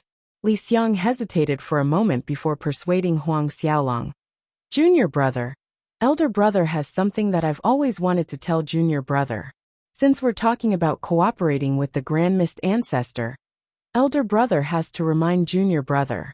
We don't know the Grand Mist Ancestor's strength, but our Fortune Gate's strength has been seen through by Taoist Qing Su and Venerable Lord Heaven Flipping Master. If they are sincere, why haven't they revealed their strength to us? This kind of cooperation didn't seem too appropriate. Moreover, the hidden immortal mainland is the world of Confucian cultivators. Although our Fortune Gate's strength is at its peak, compared to the 100 schools of Confucian cultivators, we are still lacking. The main reason why the Confucian cultivators haven't besieged our soaring Dragon Mountain Range is because they don't want to be the first sacrifice. However, if our Fortune Gate and the Grand Mist Ancestors' plan is too big and cross their bottom line, we will provoke the Confucian, Buddhist, and demon race to join forces again. Then, it won't just be a disaster for our Fortune Gate, it will also bring disaster to Master. Therefore, elder brother thinks that Master has gone to the Star Moon Palace, right? Let's wait for him to return from the Star Moon Palace before we decide. It's better. What senior brother thinks is also what junior brother thinks. Prince Lan smiled and said, previously, junior brother asked Taoist Qing Su, and Taoist Qing Su didn't hide anything from him. He even told junior brother about the situation of the Tao Gate seniors who escaped from the Peng Lai immortal region. However, he isn't the Grand Mist Ancestor, so he doesn't know everything. But if you want the Grand Mist Ancestor to announce their forces, only Master and Martial Uncle Lei Ting have the qualifications to do so. Junior brother, you are representing our Fortune Gate and Master. Since the Grand Mist Ancestor isn't willing to reveal anything to you, it means that he doesn't have any sincerity. There's no point in doing this kind of unequal cooperation. Junior brother understands. However, it's rare for our Tao Gate to be in such a good situation. Junior brother has to do something for Master and the Tao Gate. While junior brother is arguing for what's right, I also want to take advantage of the fact that the Confucian sect hasn't gone all out to deal with our Tao gate. I want to set up a trap and move away all the chess pieces that should be moved. This will build a good foundation for Master to take over in the future. Li Xiang heard Prince Lan's righteous words and could only nod his head and say, "Then, junior brother, please tell me about the plan you discussed with Taoist Qing Su." Prince Lan began to speak frankly. The more Li Xiang listened, the more his face changed. A feeling of fear and trepidation rose in his heart. Before Prince Lan could finish, Li Xiang hurriedly waved his hand and said, "Junior brother, this matter is too important. We can't make a decision. I feel that we have to explain this matter to Marshal Uncle Lei Ting. If we don't have the confidence to control this plan, then our fortune gate will be used as a tool." Prince Lan raised his eyebrows and laughed. "Of course our fortune gate has the ability to control. That iron army of hundreds of thousands is rare in this world. Which Confucian sect family dares to go against our fortune gate?" "Junior brother, is there anything else?" Li Xiang saw that Prince Lan was in high spirits and knew that it wasn't easy to persuade him. He changed the topic and said, "Let's discuss other things first. Let senior brother think about this matter." "All right." His Highness Lan helplessly agreed. He was somewhat resentful of this unambitious senior brother of his. However, when he thought about how Li Xiang couldn't even manage the small Taoist kingdom well back then, he could only blame his bad luck for not being able to do something earth-shattering before Xiao Hua returned to the soaring Dragon Mountain range. The second matter is about the disciple recruitment. His Highness Lan's tone had lost its fervor, and his interest waned as he said, "Although the mysterious yellow token has stopped attacking our soaring Dragon Mountain range, little brother feels that there will still be mysterious yellow tokens in the Yu province and the other 8 provinces. This is very disadvantageous for our fortune gate's recruitment. Junior brother wants senior brother Yufang to bring some low-level disciples to other parts of the hidden immortal mainland to recruit disciples." Li Xiang didn't think much of it and nodded. "Recruiting disciples has always been our fortune gate's #1 priority. Senior brother Yufang will also bring Qin Xiaoyao and the other disciples. After all, senior brother Yufang is not familiar with the hidden immortal mainland. Qin Xiaoyao and the other disciples have more experience." "Oh, junior brother has already told senior brother Yufang about this. This year, Qin Xiaoyao and the other disciples will not be allowed to leave the mountain for the time being." Prince Lan smiled and said, "After all, the outside world is much more dangerous than before." Li Xiang was stunned for a moment, and he raised his head to look at Yufang, who was neither arrogant nor humble. A bitter smile appeared on his face. Yufang was a spirit-severing disciple, and he had followed Prince Lan back from the Thousand Demons' sacred grounds. Normally, Yufang and the other disciples would be guarding the Fortune Tao Palace and listen to Prince Lan's and Li Xiang's orders. But in reality, Yufang and the other disciples only listened to Prince Lan's orders and turned a deaf ear to Li Xiang's orders. Therefore, Prince Lan used Yufang as an excuse, and Li Xiang couldn't do anything about it. Although Li Xiang had a trace of suspicion in his heart, and felt that Prince Lan was taking advantage of the disciple recruitment to expand his strength, he didn't have any evidence against him, and he didn't want to think in that direction.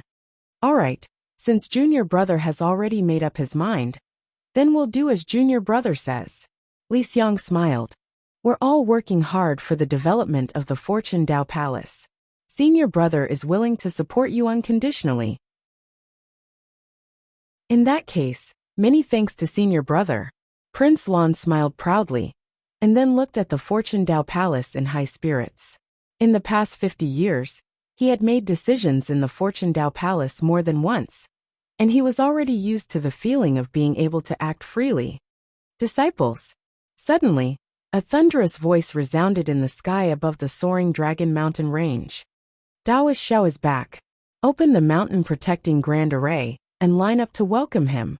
"Ah, Mas. Master is back." When Li Xiang heard the lightning Taoist's voice, he immediately jumped up from his seat and exclaimed in disbelief, He's finally back." Prince Lan was also shocked for no reason.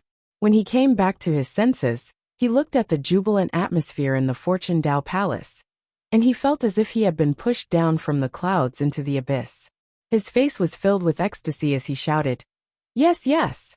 Master is finally back. Senior Brotherly, let's hurry up and welcome him." Yu Province was far away from Gun Province, but with Xiaohua's lightning escape, it seemed closer.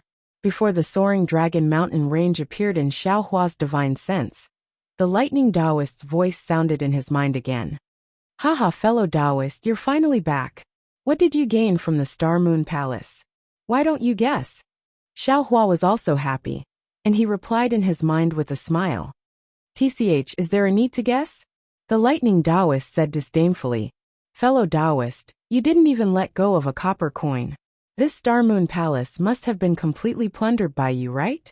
"Hee, fellow Taoist, you're wrong this time." Xiaohua smiled and told the lightning Taoist about what he and the others had seen in the Star Moon Palace. The lightning Taoist sighed in pity. "Damn it, it can't be. The Star Moon Palace is actually a place where the gods discuss the laws. It's not an ancient ruin at all. I didn't go, it's a huge loss." "Don't worry." Taoist Wu took advantage of the opportunity and said, "Fellow Taoist Tian Dao and fellow Taoist Karma are also listening. We've borrowed a lot from them. When you return to the space, just listen to their teachings. Fellow Taoist Xiao has also left the corresponding elixir for you." Swoosh. When he heard about the elixir, the lightning Taoist couldn't help but instantly enter the space. When he came out, he shamelessly reached out and asked Xiaohua for it. "Give it a tip, and thank you for all your support." Chapter 4585. Xiaohua had no choice but to follow the Thunderclap Immortal into the space and take out the thing he had obtained earlier. As expected, the Thunderclap Immortal's eyes lit up when he saw the bamboo joint that condensed the long river. He raised his hand almost without hesitation and took the bamboo joint in his hand. After he released his spirit sense, he looked at it carefully for a while and said with a smile, "There is a long river sealed in this thing. The aura of this long river is not from an ordinary realm. If I'm not mistaken, it has something to do with the wisp of purple gas that I obtained earlier. I will refine this bamboo joint, and the aura of the long river will be integrated into my body. It will be similar to the effect of fellow Taoist taking the clear feather pill." "Haha, many thanks, fellow Taoist." The Thunderbolt Immortal spat out lightning from his mouth and swallowed the bamboo joint. A clear stream gushed out from the top of the Thunderbolt Immortal's head like a fountain. It then turned around and fell down. As the clear stream flickered, an indescribable fluctuation merged with the Thunderbolt Immortal's body. "I's going to meditate." The Thunderbolt Immortal's face lit up as he said, "In these 50 years, I have put in a lot of effort. It's time for I to rest." The Thunderbolt Immortal sat down cross-legged in the space and started refining the bamboo joint with all his might. "And fellow Taoist has worked hard." Xiaohua cupped his fist and said, "Leave the rest to I." Xiaohua thought of something and asked, "How is His Highness Lan doing these days?" The Thunderbolt Immortal naturally didn't answer Xiaohua's question. He passed the information he knew to Xiaohua and ignored him. Xiaohua's face turned gloomy when he received the Thunderbolt Immortal's information. If he didn't know His Highness Lan's thoughts, he might have thought that His Highness Lan was selfish and wanted to expand his strength. However, if he knew His Highness Lan's thoughts, then His Highness Lan's actions were really thought-provoking. Alright. Xiaohua instantly thought of the scene when he had seen the Grand Mist Ancestor in the illusion when he had left the Star Moon Palace. A sharp glint flashed across his eyes and he said coldly, "People often say that a mountain cannot hold two tigers. This Xiao believed it before, but now, I'm afraid it's true. Since it's like this, Grand Mist Ancestor, bring it on. This Xiao doesn't mind playing with you. Who doesn't know how to cast a long line to catch a big fish?" Now that he had a plan, Xiaohua unleashed his powerful Mahayana stage aura, and the entire sky began to churn. Several huge tornadoes gathered in the sky like holes, stirring up the originally clear sky. Bursts of thunderous rumbles spread out in all directions, as Xiaohua flew toward the soaring Dragon Mountain range, and the Yu province faster than the wind. There was no need to wait for the soaring Dragon Mountain range. Boom, boom, boom. Several hundred thunderous booms resounded from the soaring Dragon Mountain range. Countless lightning bolts shot up into the sky, shaking the earth. 2 giant lightning boats, several 100,000 Fortune Gate's Iron Army, and millions of Fortune Gate's low-level disciples emerged from the soaring Dragon Mountain range to welcome them. They spread out over 1,000 li in the sky. Xiaohua usually didn't like etiquette, but seeing his own disciples' imposing manner, he was also happy in his heart. How could he blame him? His figure blurred, and he teleported in front of everyone. Before he could say anything, Fu Jiwen and the other disciples led them to kneel on the ground and shouted. Disciples respectfully welcomed Taoists back to the sect. Good, you've all worked hard. Xiaohua's eyes flashed like lightning as he looked around. Even though all the disciples were kneeling, they could clearly feel Xiaohua's gaze on them. They couldn't help but feel excited, and they couldn't help but reply. Disciples didn't work hard. And, wait here, and follow this old man back to the Fortune Dao Palace. This old man will reward you according to your contributions. Xiaohua smiled as he raised his hand. He didn't use any divine ability. None of the disciples dared to disobey. They stood up and replied in unison. Disciples obey, thank you Taoist. As Xiaohua flew up, Fu Jiwen, and the other disciples of the Fortune Gate, as well as the disciples of the soaring Dragon Mountain range led by Li Xiang and Fu Jiwen, returned to the Fortune Dao Palace in an orderly manner. They arranged themselves neatly around the Fortune Dao Palace and formed a capital star formation to protect Xiaohua. Xiaohua sat on the jade chair on the high platform and raised his hand to pat the top of his head. Rumble. Tens of thousands of lightning bolts poured out from the top of his head, shooting into the sky, the roof of the Fortune Dao Palace, and the capital star formation of the soaring Dragon Mountain range couldn't stop it. These lightning bolts condensed into a huge storm in the sky.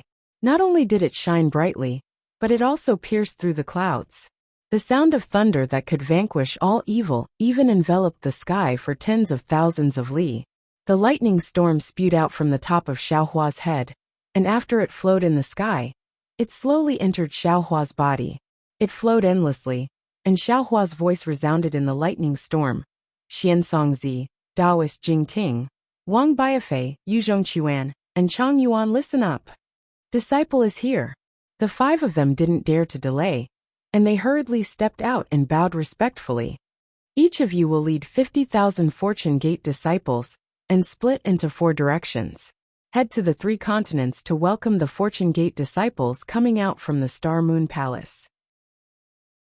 There are 8,111 Golden Core Realm disciples, and 3,607 Foundation Establishment Realm disciples, participating in the Star Moon Palace's training. Not a single one of them can be missing. Whoever dares to harm my Fortune Gate disciples will be killed. Yes, disciple understands.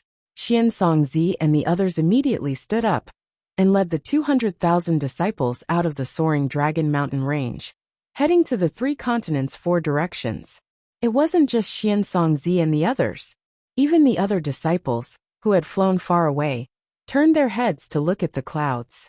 Thunderous roars could be heard, and thousands of strange phenomena appeared amidst the wind and thunder. An unparalleled sense of pride rose from the bottom of their hearts. The human race's Mahayana realm, the supreme cultivator of the 3 continents, should have such an imposing manner. 200,000 disciples accepted the order and left. The soaring Dragon Mountain range became somewhat empty. Xiaohua looked all around for a moment, and his gaze fell on Li Xiang and His Highness Lan. Li Xiang didn't expect Xiaohua to return with such a valiant aura. He was so excited that his face became somewhat red. Li Xiang, Prince Lan. Xiaohua smiled and said, the 2 of you have worked hard. Tell me about the situation in the past 200 years, and let Fu Jiwen and the others learn from you. Disciple doesn't dare to claim credit. Li Xiang and Prince Lan were startled and hurriedly stepped out from the ranks. This is what disciples should do. Hehe, what the soaring Dragon Mountain range was like in the past, and what it is like now, this old man knows better than the 2 of you. Xiaohua waved his hand and said, tell me how the Fortune Gate has developed in the past few years. Yes, master. Hearing this, His Highness Lan agreed. and began to tell Xiongyi everything that happened after Xiaohua left. Although His Highness Lan's story was no different from Xiongyi's. For some reason, perhaps because of Xiaohua's suspicion, Xiaohua always felt that His Highness Lan wanted to take all the credit for himself. Without waiting for Prince Lan to finish, Xiaohua sighed in his heart. First impressions are the strongest. Really amazing, ah. After Prince Lan finished speaking, Li Xiang added a few more words. Finally, Li Xiang took out a jade eye from his bosom and respectfully handed it over to Xiongyi. This disciple knows that Master will be back soon. This is the list that this disciple and junior brother Lan recently made. Inside it are the rewards for the inner sect disciples that the two of us have discussed. Originally, we should wait for junior brother Xiongyi to return before the three of us take a look. Since Master has returned first, please take a look and decide how to reward us.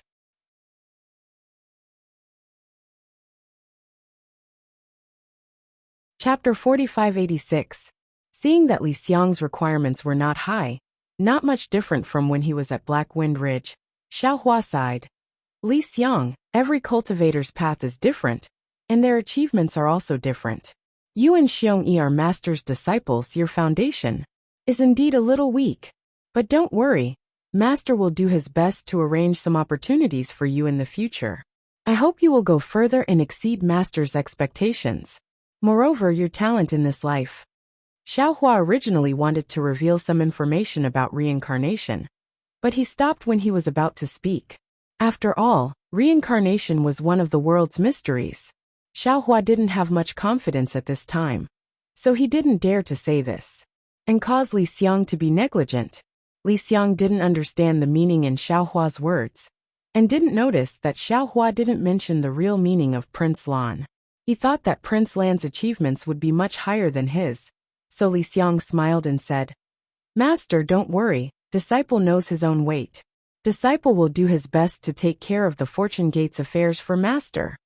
Good. Xiaohua gave Li Xiang a cultivation technique and medicinal pills, then took out the Kunlun mirror and said, During this time, you can cultivate in the Kunlun paradise. Thank you, Master. Li Xiang was overjoyed, but he didn't forget to say, Also, Master, if possible, please consider other foundation establishment and Golden Core disciples. Let them cultivate in the Kunlun paradise. The Kunlun paradise is different from the three mainlands. Disciples below the nascent soul realm are not suitable to cultivate in there. Xiaohua smiled and said, However, those disciples in the qi refining realm can be considered. Don't worry, after you cultivate in seclusion, draw up a plan. Master will consider it. Speaking of this, Xiaohua hesitated again and asked, Also, is the Hidden Immortal Mainland's Jade Pavilion Conference going to be held soon? Li Xiang was dazed for a moment, then nodded and said, Yes, Master. It will be held in a month's time. Why, does Master want disciple to go to the Jade Pavilion Conference? No. Xiaohua smiled and said, You don't need to think too much about this matter. Master will ask Fujiwen to send a disciple to snatch an Imperial Preceptor's lot. It's not a big matter. Think about the development of our Fortune Gate's outer disciples. After all, it's a little troublesome. Yes, Master. Li Xiang understood Xiaohua's meaning. After that, Xiaohua shook the Kunlun mirror and took Li Xiang into the Shenhua continent. He then looked at Fujiwen and frowned. Disciple, didn't Sun Jian promise to persuade Immortal Emperor Gochen? Why is the Immortal Palace sending troops to annihilate my Fortune Gate? He returned to the Immortal Palace before all of you. Xin was imprisoned in the Heaven's Punishment Prison Crystal? Who did you hear that from? When Xiaohua heard this, his complexion unconsciously changed. He stood up from the jade chair in shock. The originally calm thunderstorm suddenly erupted like a gigantic thunder sword that directly slashed into the blue dome of heaven. Tens of thousands of li to the left of the thunderstorm, the silent thunderstorm crazily expanded, swallowing countless clouds and shattering them into pieces. Fujiwen only felt as if the entire world was collapsing. Countless stars dimmed, countless clouds rose and fell. His entire soul and body were like a falling leaf, rapidly spinning without landing. Master, it's Bayan who said it. Fu Jiwen couldn't breathe. He struggled with all his might, barely spitting out a few words from his mouth. Immediately after, Xiaohua made an end sound. As if the heavens and earth were splitting apart. The space around Fu Jiwen had light and darkness, the energy of heaven and earth, and the freedom of rebirth. Fu Jiwen looked at his master in shock. It had only been 50 years since they last met, and he was even more unable to understand his master's realm. The feeling of being a drop in the ocean involuntarily slowly emerged along with the sweat on his back. Xiaohua's figure was like a mountain, standing there steadily. His mood was like the thunderstorm in the sky, crazily swaying, unruly sweeping across the horizon, towards Princess Xanxan. There was no need to mention the hardships of experiencing life and death together in the profound water palace. There was no need to mention the dreamlike sweetness in the illusory array. There was no need to mention the sorrowful bitterness when the 3 cups of fate ended. Just the tacit understanding between the thumb and the hand that held her hand, and the kiss between life and death in the profound water palace were enough for Xiaohua to plant the seed of love in his heart for Xanxan. Xiaohua had the cultivation of a Buddhist sect, but he wasn't a Buddha. Xiaohua was a cultivator, but he wasn't an immortal. Even immortals had the love of Suji and Xingyue. So how could Xiaohua not find new feelings after leaving fairy Hongxia for hundreds of thousands of years? Not to mention the hazy feelings between Xiaohua and Princess Xanxan. It had already become a seed that was growing strong. Xiaohua knew that Princess Xanxan's heavenly heart was so important that she was willing to be imprisoned in the Heaven's Punishment prison crystal for him. Xiaohua couldn't help but be moved. There was a kind of love called concealment. There was also a kind of love called sacrifice. There was also a kind of love called completion. Xiaohua also wanted to tell Xanxan that there was a kind of love called commitment. Xiaohua steadied his mind, and his gaze swept across Fu Jiwen's body like stars. He sat down again and asked in a low voice, "When did Bayan send the message?" "Master, it's like this." Fu Jiwen took a deep breath and told Xiaohua about 10 years ago when Bayan was banished from the Immortal Palace and was stranded near the soaring Dragon Mountain Range. He was discovered by a Fortune Gate disciple and brought into the Fortune Dao Palace. In the end, Fu Jiwen hesitated for a moment and said in a low voice. In addition, Bayan also said that seeing Fu Jiwen's hesitation, Xiaohua couldn't help but frown. His heart trembled even more, and he asked, "What's wrong? Is there any more bad news?" Fu Jiwen shook his head and replied, "It's not particularly bad news, but the Nangong family seems to have the intention of looting a burning house. They want to take advantage of this opportunity to propose marriage to the Immortal Palace. Their intentions are punishable by death." Xiaohua's eyes narrowed, and a chill appeared on his face. Even someone as strong as Fu Jiwen felt as if snow was falling under the moon. However, until now, the Continuous Merchant Union has not received any news about the marriage between the Nangong family and the Immortal Palace. Fu Jiwen hurriedly said, "Continuous Merchant Union?" Xiaohua sneered and looked outside the Fortune Dao Palace. He said in a rather lonely voice, "After arriving at the Star Moon Palace, Master found out that the Continuous Merchant Union is just a child.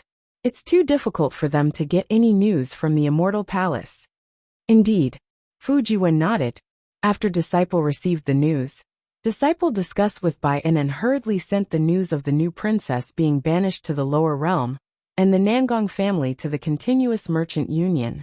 The Continuous Merchant Union also spent a lot of money to search, but Disciple has not found any valuable information. Origin stones are not omnipotent. There are some things that cannot be exchanged with origin stones. Xiaohua said indifferently. The secrets of the Immortal Palace and the 4 great families have been hidden on the hidden Immortal Continent for who knows how many years. It is not something that our Fortune Gate can compare to. Speaking of this, Xiaohua pondered for a moment and said to Fu Jiwen, "Summon Bayan and tell Master the results of your discussions over the years." "Yes, Master." Fu Jiwen flew out of the Fortune Dao Palace. As for Xiaohua, he was sitting on a jade chair, his fingers trembling in the air. He seemed to be forming hand seals, but also seemed to be writing some green seal text. His eyebrows furrowed even tighter. After a short while, Baiyan followed Fu Jiwen to the Fortune Dao Palace. When Xiaohua returned to the soaring Dragon Mountain range and released the thunderstorm from the top of the Fortune Dao Palace, Baiyan had already sensed it. She was shocked. After meeting Xiaohua, she had already told Fu Jiwen to cultivate with Xiaohua. Moreover, after being banished to the soaring Dragon Mountain range, she had been secretly delighted to see Fu Jiwen's cultivation. She knew that her prediction was right, but when she saw Xiaohua's Grand Ascension stage aura again, she still found it hard to calm down. She really did not dare to imagine that in just a few hundred years, Xiaohua could actually stand side by side with Emperor Go Chun and become the supreme cultivator of the human race on the 3 continents. Moreover, she was also shocked by the East Sea Empress scheme. Chapter 4587. When Baiyan entered the Fortune Dao Palace, she glanced around and saw that Xiaohua was the only one sitting in the main hall. Although the Xiaohua in front of her didn't look any different from the previous Xiaohua, Baiyan didn't dare to neglect him. She hurriedly retracted her gaze and followed behind Fu Jiwen. Lowering her head, she flew to the bottom of the stage and kowtowed. "Servant Baiyan greets Dao Master." Xiaohua was stunned and smiled bitterly. He glanced at Fu Jiwen and hurriedly helped Baiyan up. A smile appeared on his face as he said, "Baiyan, no need to be so polite. As the saying goes, master and disciple are like father and son. Fu Jiwen is my disciple and my child. You are his dual cultivation partner, and my Fortune Gate's daughter-in-law. You can call him Dao Master in front of others, and call him Master in private." "Yes, Master." Baiyan was overjoyed and hurriedly corrected herself. Xiaohua looked at Baiyan and reprimanded Fu Jiwen. "Disciple, you're hiding something. You haven't taught Baiyan the 5 energies unification technique that martial uncle once you taught you." Without martial uncle's approval, disciple wouldn't dare. Fu Jiwen's eyes lit up and he hurriedly bowed. "You can teach it yourself. Master will tell you where your martial uncle is." Xiaohua smiled and waved his hand again, taking out some pills and flying them to Fu Jiwen. "These are also for you and Baiyan." "Thank you, Master." Fu Jiwen and Baiyan replied at the same time. After the 2 of them stood up, Xiaohua thought for a moment before taking out a bottle of pills and handing it over to Baiyan. He said, "Baiyan, you were once again banished to the lower realms because of XNXN. Master truly feels guilty in his heart. This is a pill used by the female cultivators of the Dao sect. It was personally refined by Master. Wanwan knew that this was Xiaohua loving the house and its crow. Because of his guilt towards XNXN, he once again looked at her in a new light. Her heart warmed. How could she still accept it? Unknowingly, she fell to her knees again and kowtowed as she cried out, "Master, this disciple is Fu Jiwen's wife, and also your daughter-in-law. Right now, our family still lacks a princess. This disciple pleads for Master to save the princess. This disciple has experienced the heaven's punishment of the heaven's punishment crystal. I truly know how powerful this heaven's punishment is. This disciple is not sure if Her Highness can survive the most unbearable loneliness in this world. Master, please make a move soon." Xiaohua's face was slightly red as he raised his hand to help Swan and I up again. He said in shame, "Swan and I, get up. It's fine if I didn't know about it before, but now that I know, how can I just stand by and do nothing? Master owes XNXN too much. I will not let XNXN down in the future." "Thank you, Master." Momo's previous words were actually somewhat threatening Xiaohua, but seeing that Xiaohua didn't care, her heart relaxed, and she was also happy for the new princess. Xiaohua pointed at the jade bottle, and the pill fell into Baiyan's hand. Baiyan didn't say anything else, and carefully put it away. "Baiyan, tell me the origin of this matter, as well as the result of your discussion with Jiwen." Xiaohua asked again. "Yes, Master." Baiyan didn't dare to neglect and report it again. But this time, what Baiyan said was different from what Fu Jiwen said. Baiyan said more about the new princesses longing for Xiaohua in the Immortal Palace, as well as the many other princesses' schemes against the new princess. She even spoke about the Heaven's Choice Assembly in detail, and when she talked about the 3 cups of fate, Baiyan's face was full of tears. "Master, Actually, before I left, this disciple felt that there was something wrong with the princess. It was as if she was going to say goodbye to Master forever.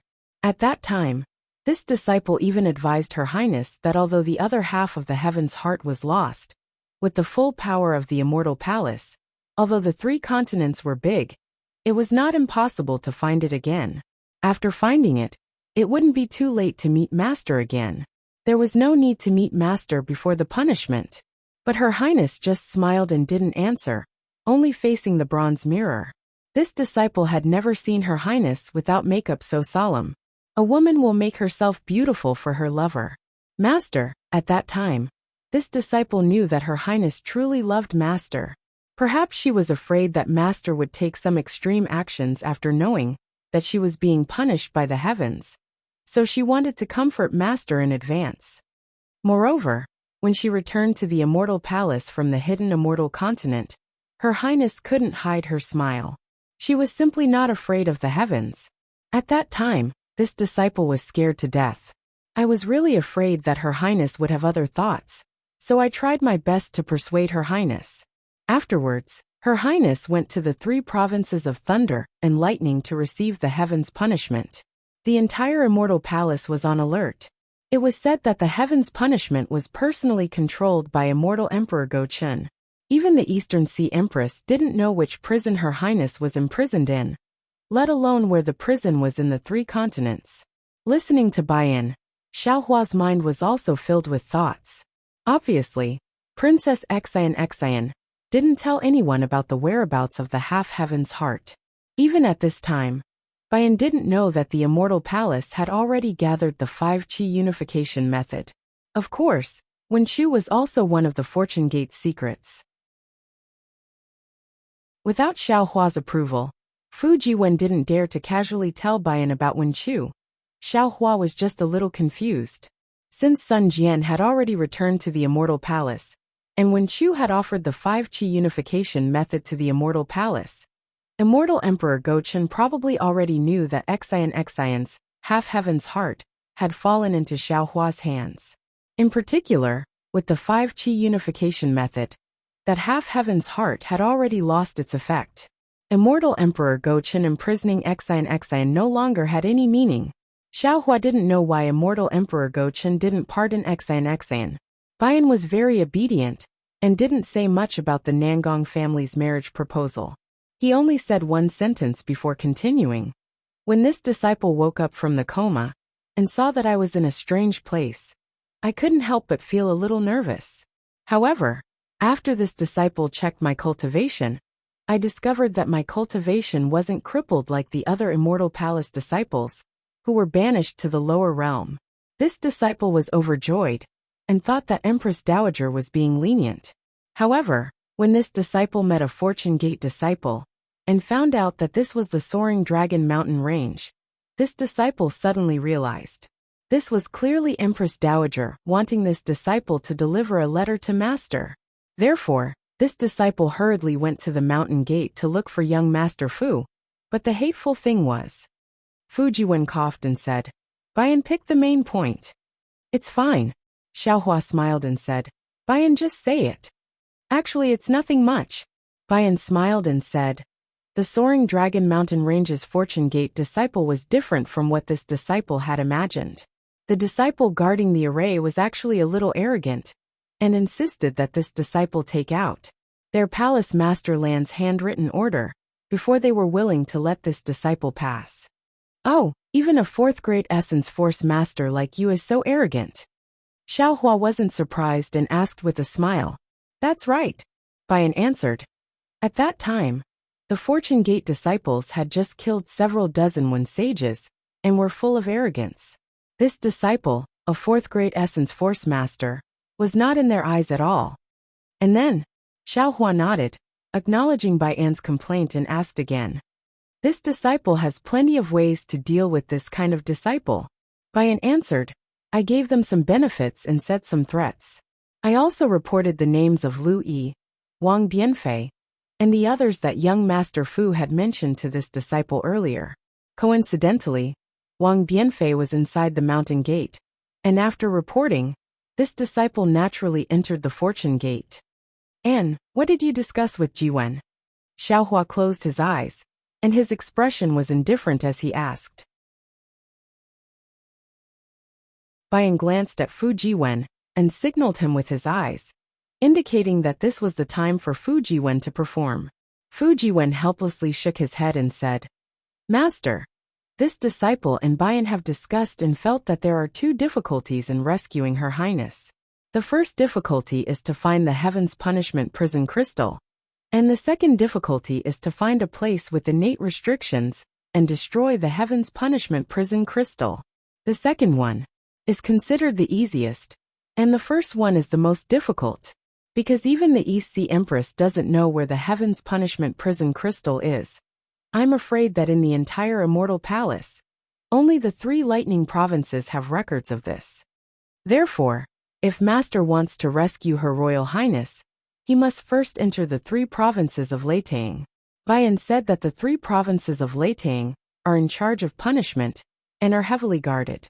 It is impossible for ordinary people to get close. However, Her Royal Highness is very familiar with the 3 provinces of Leitang. Old man Sun Yu is an important minister in the 3 provinces of Leitang. If Master can meet Sun Yu, he may be able to get some information. But if Master wants to enter the 3 lightning provinces, you must first enter the Immortal Palace. But where is the Immortal Palace? Bayan doesn't know, and Gusu Chodi probably doesn't know either. Ordinary scholarly families also don't know. If you want to find the way to the Immortal Palace, you can either go through the 4 families, Sun Jian, or the Star-Picking Tower. Of course, I didn't think that Martial Ant Wenxiu would enter the Wenxiu Palace of Literature. If Martial Ant Wenxiu can cooperate from the inside, it shouldn't be too difficult for Master to enter the Immortal Palace. After passing the most difficult stage, Master just needs to find out where Her Highness Heaven's Punishment Prison Crystal is in the 3 lightning provinces. And here, General Sun Yu should be able to help." Hearing this, Xiaohua shook his head and said, "Since the East Sea Empress can't find out, how can Sun Jian find out?" "Master, you don't know." Bayan smiled and said, "The East Sea Empress doesn't know how to find out, but she can't. The Empress is the mother of the world, and she has to be a role model for all the women in the world. She also has to treat the 9 princesses fairly, so she can't find out. And General Sun."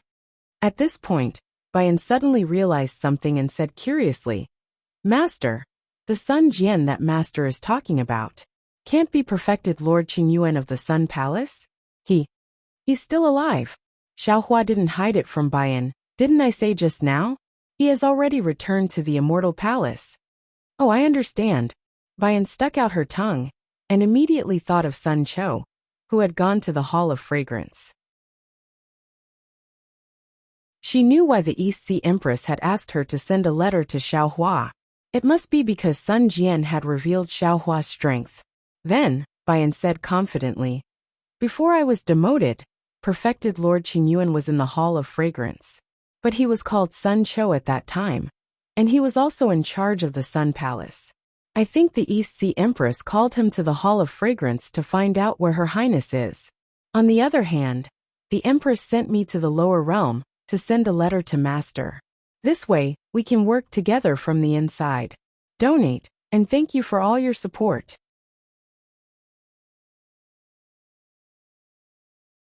Chapter 4588. N. Xiaohua nodded and smiled. "Since that's the case, I believe Sun Jian's side is also investigating. We should also make preparations. Master will rest for a period of time before going to investigate the location of the Immortal Palace and contact your martial uncle Wenxiu." "Yes, Master." Fu Jiwen agreed and said, "Then disciple, we'll also try to contact the 4 great families and see if I can get some information." And Nangong Jingyin, she actually dares to snatch the princess from Master. We must teach them a lesson. Tao Wu also shouted angrily. Xiaohua waved his hand and said rather leniently, "When Master heard those words just now, I also felt uncomfortable in my heart. However, the Nangong family doesn't know of Master's relationship with the new princess. They wanted to use the new princess freedom as the price to threaten the Empress. However, The indirect effect was also to let the new princess obtain her freedom. However, their plans were all for naught in the end. That won't do. Tao Wu raised her head and said stubbornly, how can a toad like Nangong Jingyin covet the princess? Although master is magnanimous and has telepathy with the princess, disciple feels uncomfortable just thinking about it. Furthermore, the Nangong family will definitely publicize this matter. Even if the princess marries master in the future, master's face won't look good. And Tao Wu is right. Xiaohua nodded. Jiwen, send disciple to contact Nangong Pingping of the Nangong family. Tell him that master has something to say to Nangong Tianjiao. Yes, disciple understands. Fu Jiwen agreed without thinking. Xiaohua then explained. Nangong Pingping is the leader of the Nangong family, who entered the Star Moon Palace. Master has saved their lives before. Yes, disciple understands. Fu Jiwen smiled and said, Master has made a trip to the Star Moon Palace. I wonder how many people he has saved. Oh master, disciple heard that Zhai Xingzi and Gusi Qiudi also entered the Star Moon Palace. Did they have any fortuitous encounters? Tao Wu and Gusi Qiudi had a good relationship and naturally thought of the two of them. Her tone was filled with envy. Xiaohua smiled and said, there are many fortuitous encounters in the world. The Star Moon Palace is just one of them. This time, the Star Moon Palace is different from before. Who knows how many humans and demons have died in there? What is there for you to be envious of? When he spoke up to this point, Xiaohua looked into the distance and frowned slightly.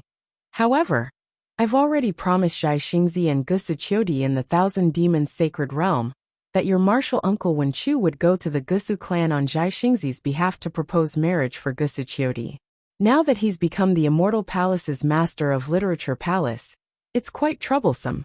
I have to hurry and find your martial uncle Wen Chu. Master. Upon hearing this, Tao Wu hurriedly said, You. Hey. Fu Jiwen frowned and stopped him. Xiaohua was puzzled and asked, What's wrong? It's nothing. Fu Jiwen smiled and said, I'm going to wait for master to come back and get married. After all, if I don't go through the ceremony, I won't be able to be with Momo and have to give her family an explanation. Boom. Hearing these words, Xiaohua's mind suddenly gave birth to a clap of thunder, and the thunderstorm in the sky once again shook violently. That's right. Xiaohua lost his voice and said in a low voice, Even Momo and Gusi Qiudi want a status. Xan is Immortal Emperor Go Chen's 9th princess. How can I save her without knowing the truth? Those who know won't say much. But what about those who don't know? What will they think? What will they say? Didn't Fu Jiwen tell me 2 stories that day? If I don't save Xan openly, if I don't openly propose marriage to the Immortal Palace, how can I stop everyone's tongues from wagging? How can I give the Nangong family a fair counterattack? Even if Xan doesn't care about these things, the Immortal Palace cares about these things. This Zhao's descendants care about these things. And in the future, the Fortune Gate's hundreds of millions of disciples will care about these things. Xiaohua seemed to be pondering, but also seemed to be muttering to himself. He didn't avoid Fu Jiwen and Fu Jiwen. When Fu Jiwen and Tao Wu heard this, shock appeared on their faces. At the same time, Tao Wu was so excited that his face turned red.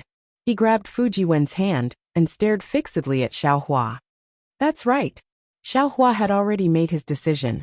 He looked up at Fu Jiwen and said, Now that the Immortal Palace has obtained the 5 energies origin method, that half of the heavens will has no meaning.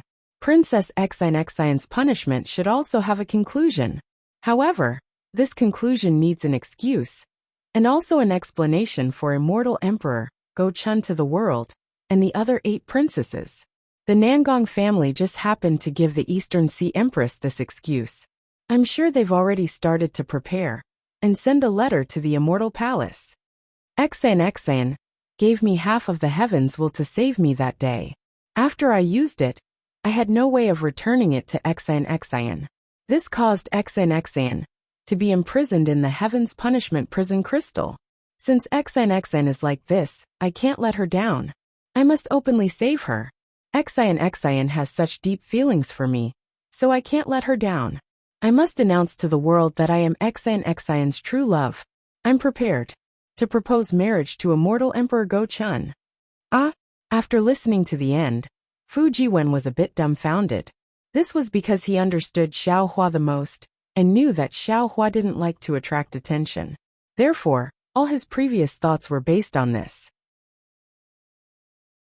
It would be best if they didn't reveal anything, and quietly rescued the new princess. However, he didn't expect that Xiao Hua would propose marriage to immortal Emperor Go-chun in order to save Princess Xian. Master, Bayan was abnormally excited and shouted, "Your idea is the best. Disciple feels that Her Highness likes it the most. If she knew, she would be so happy to marry Master." However, Disciple still has a small doubt. "Speak," Xiao Hua asked. Bayan replied, "Master, don't forget. The Nangong family proposed marriage first. Moreover, the Eastern Sea Empress has already agreed to the Nangong family. With her temper, she definitely won't go back on her words. If she doesn't say anything, the immortal emperor will definitely agree to the Nangong family's marriage. Now that Master proposes marriage, how can these two agree? After all, it's first come first serve." "Hehe, that's easy." Xiao Hua smiled. "Master won't propose marriage first. I'll ask about Princess Xian's whereabouts first, and save her before the Nangong family. Then, I'll return to the Immortal Palace to propose marriage. It's best if we can cook the rice." Fu Jiwen took the opportunity to shout. "Bah!" Bayan spat but still nodded. "This method is the most realistic." "No," Xiao Hua smiled. "Others can, but not Xian. The ninth princess of the immortal emperor must have etiquette above all. Master, you can actually hide on the side and suddenly make a move when the Nangong family saves Xian. Fu Jiwen reminded again. "No," Xiao Hua shook his head. "When it comes to saving Xian, you must take the initiative in everything. You can't give anyone a handle. If you want to do it, you have to be the hero who saves the beauty, and the lovers finally get married. You have to do it perfectly." "That's not right, Master Yu. How can you interrogate immortal Emperor Go-chun?" Fu Jiwen asked curiously. "Even if you find the immortal palace, how can he meet you? Master is the supreme cultivator of the human race, equal to the immortal emperor. How can he not meet you?" Bayan curled his lips and said a few words to Fu Jiwen. Then he reminded Xiao Hua. "However, Master, immortal Emperor Go-chun is the most cunning. I'm afraid you won't be able to out-talk him. You have to think of a plan to interrogate him." "Haha, I'm the worst at talking." Xiao Hua stretched out his hands, looked at them flashing with lightning and laughed. "I'm the best at persuading people with virtue, Master." Fu Jiwen exclaimed. "Could it be that you want to fight at the Lingyan Palace?" Xiao Hua rolled his eyes at Fu Jiwen and said, "Disciple, I'm going to ask for Xian's whereabouts, and then ask for her hand in marriage.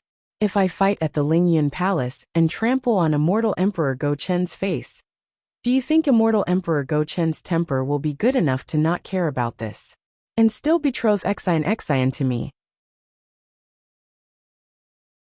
"That's true." Fu Jiwen rubbed his nose and said awkwardly, "Not to mention immortal Emperor Go-chun who leads the Confucians. Even a rich man with some farmland won't agree." "So," Xiao Hua smiled and said, "With my face as a human Grand Ascension stage master, I'm sure immortal Emperor Go-chun will tell me if I ask for Xian's whereabouts. Then, I'll rescue Princess Xian and bring her to the immortal palace to beg for mercy. Then I'll catch him off guard. What's done can't be undone." "Master," Bayan said in disbelief, "you're thinking too simply. The immortal emperor represents the heavenly prestige. As the saying goes, the heavenly prestige is unpredictable. Maybe he really won't reveal it. Don't forget, even the imperial empress doesn't know where the princess is imprisoned." Xiao Hua sneered and looked up at the sky. "Then there's nothing to say. Xian has treated me so well, I can't let her down. Then, I'll destroy the Lingyan Palace." Good. Bayan jumped up in joy and shouted, "Attack the Lingyan Palace. We must attack the Lingyan Palace, and let the 8 princesses know that the 9th princess's husband is someone who can pierce through the heavens. Let's see who dares to hit us when we're down." "Master, you have to think twice." Fu Jiwen looked at the old man. and the young man with the wry smile. Neither of them was afraid of making a big deal out of this. Unfortunately, Bayan ignored Fujiwen and said anxiously, then, Master, if that's the case, I have to contact Marshal Ant Wenchu and hurry to find the Immortal Palace. If we're too late, the Nangong family will take the lead, and that will be bad. Attacking the Lingyun Palace is just a preparation. I don't think it'll happen. Of course, if it really does happen, then it'll be the time for our fortune gate to establish our prestige. This is also an opportunity that Immortal Emperor Gochen has given me. Xiaohua smiled coldly. So, there's no need to involve Marshal Ant Wenchu. I have my own plans. Ah, how does Master want to find the Immortal Palace? Bayan was a little confused. Give it as a reward, and thank you for all your support.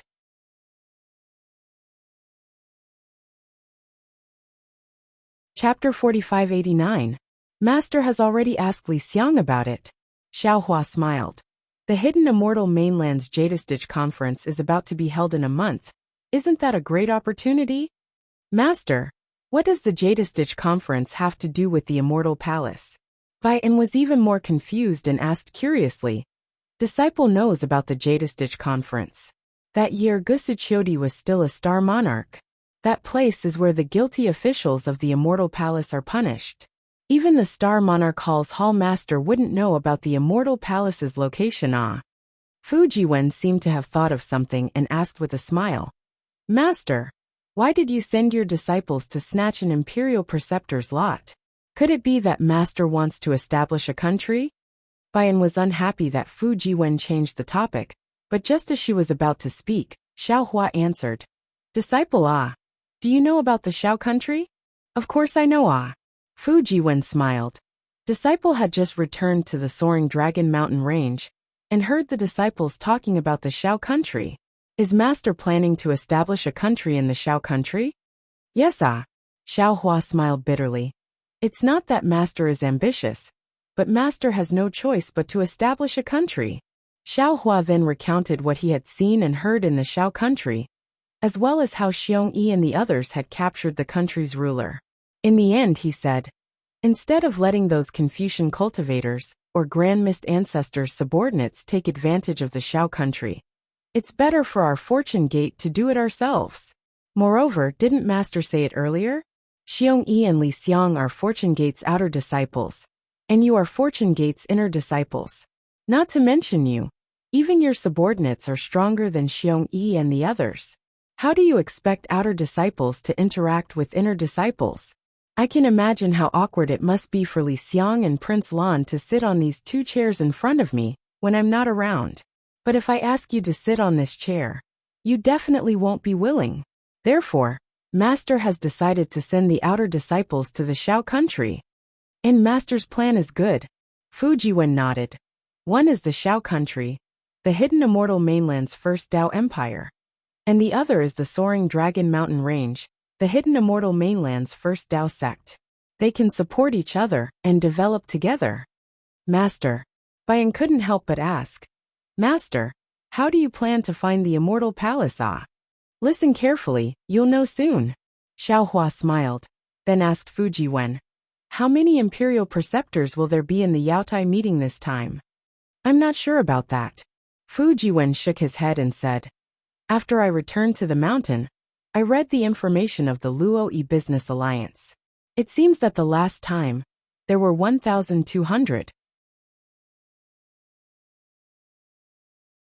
This time there will be fewer, but there should be about 800. Why are there so many?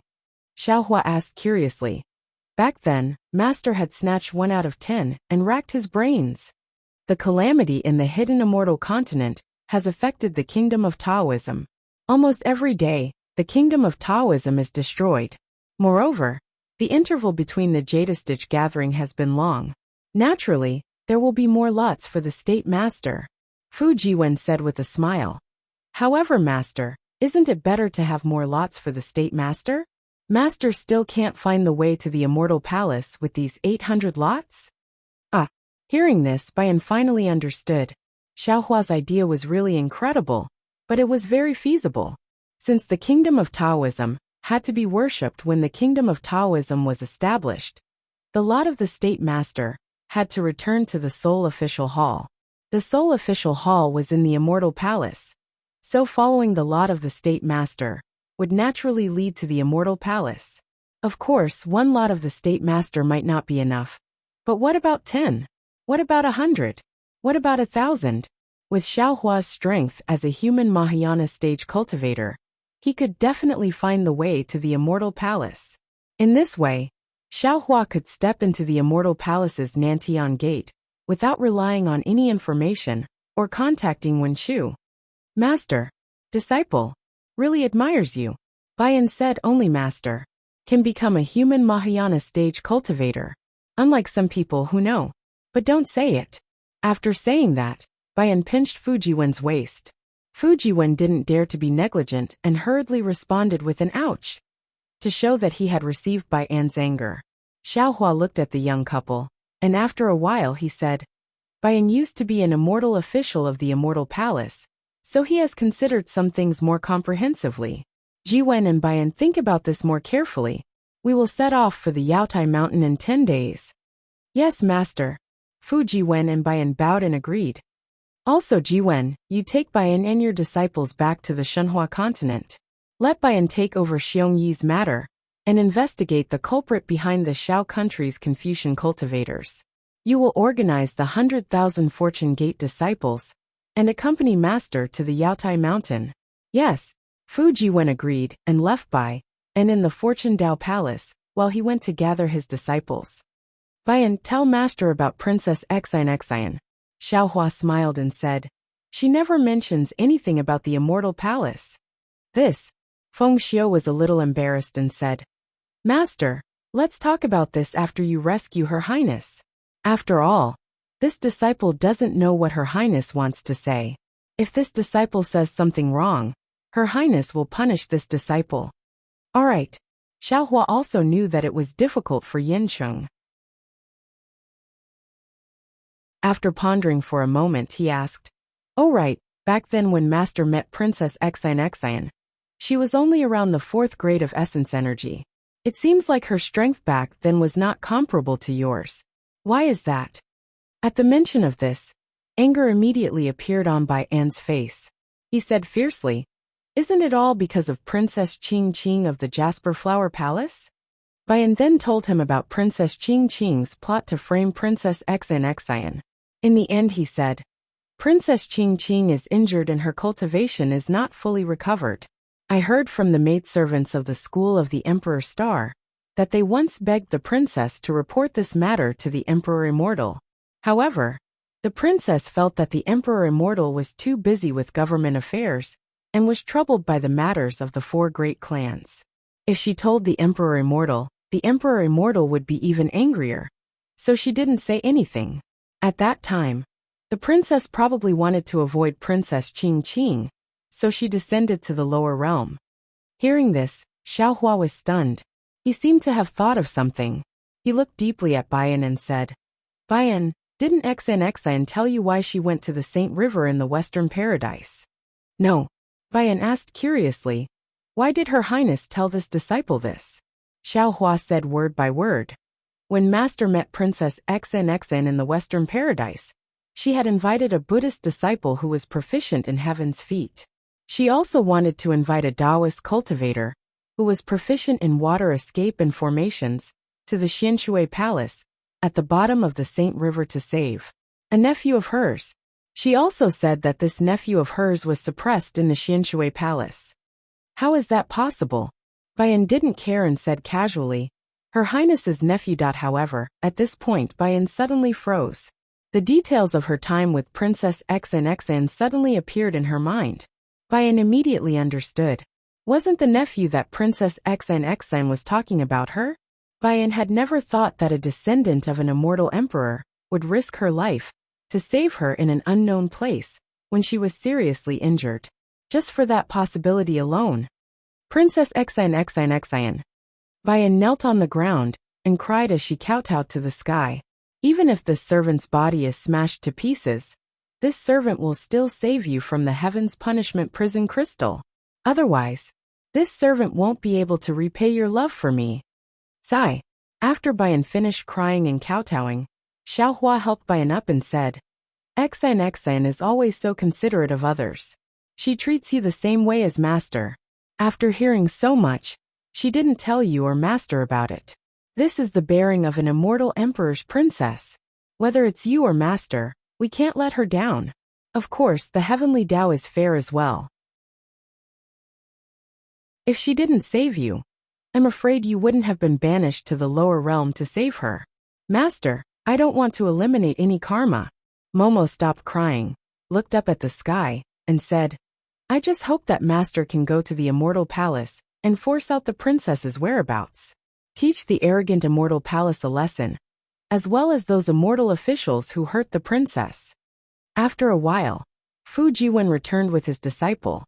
He looked at Bai'an's increasingly determined expression in bewilderment and did not ask any questions.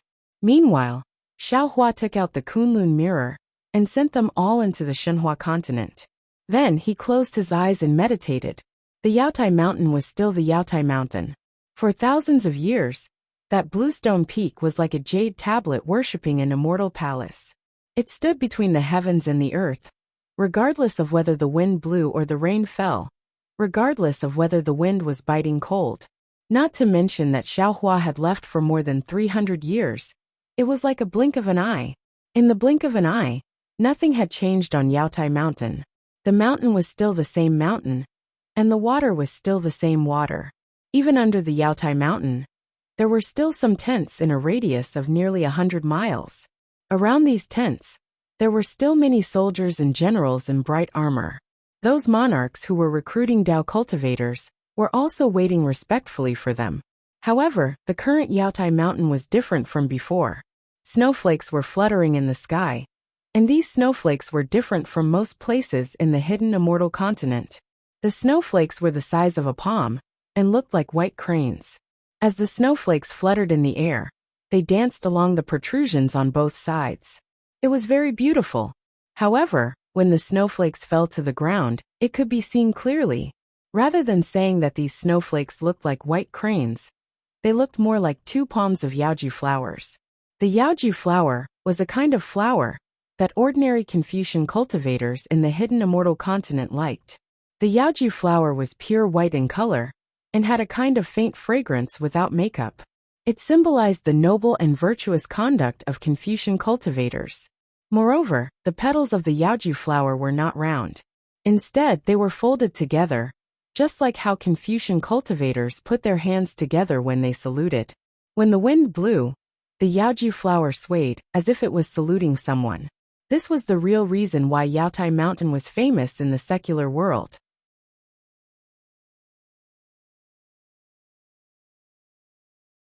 Chapter 4590.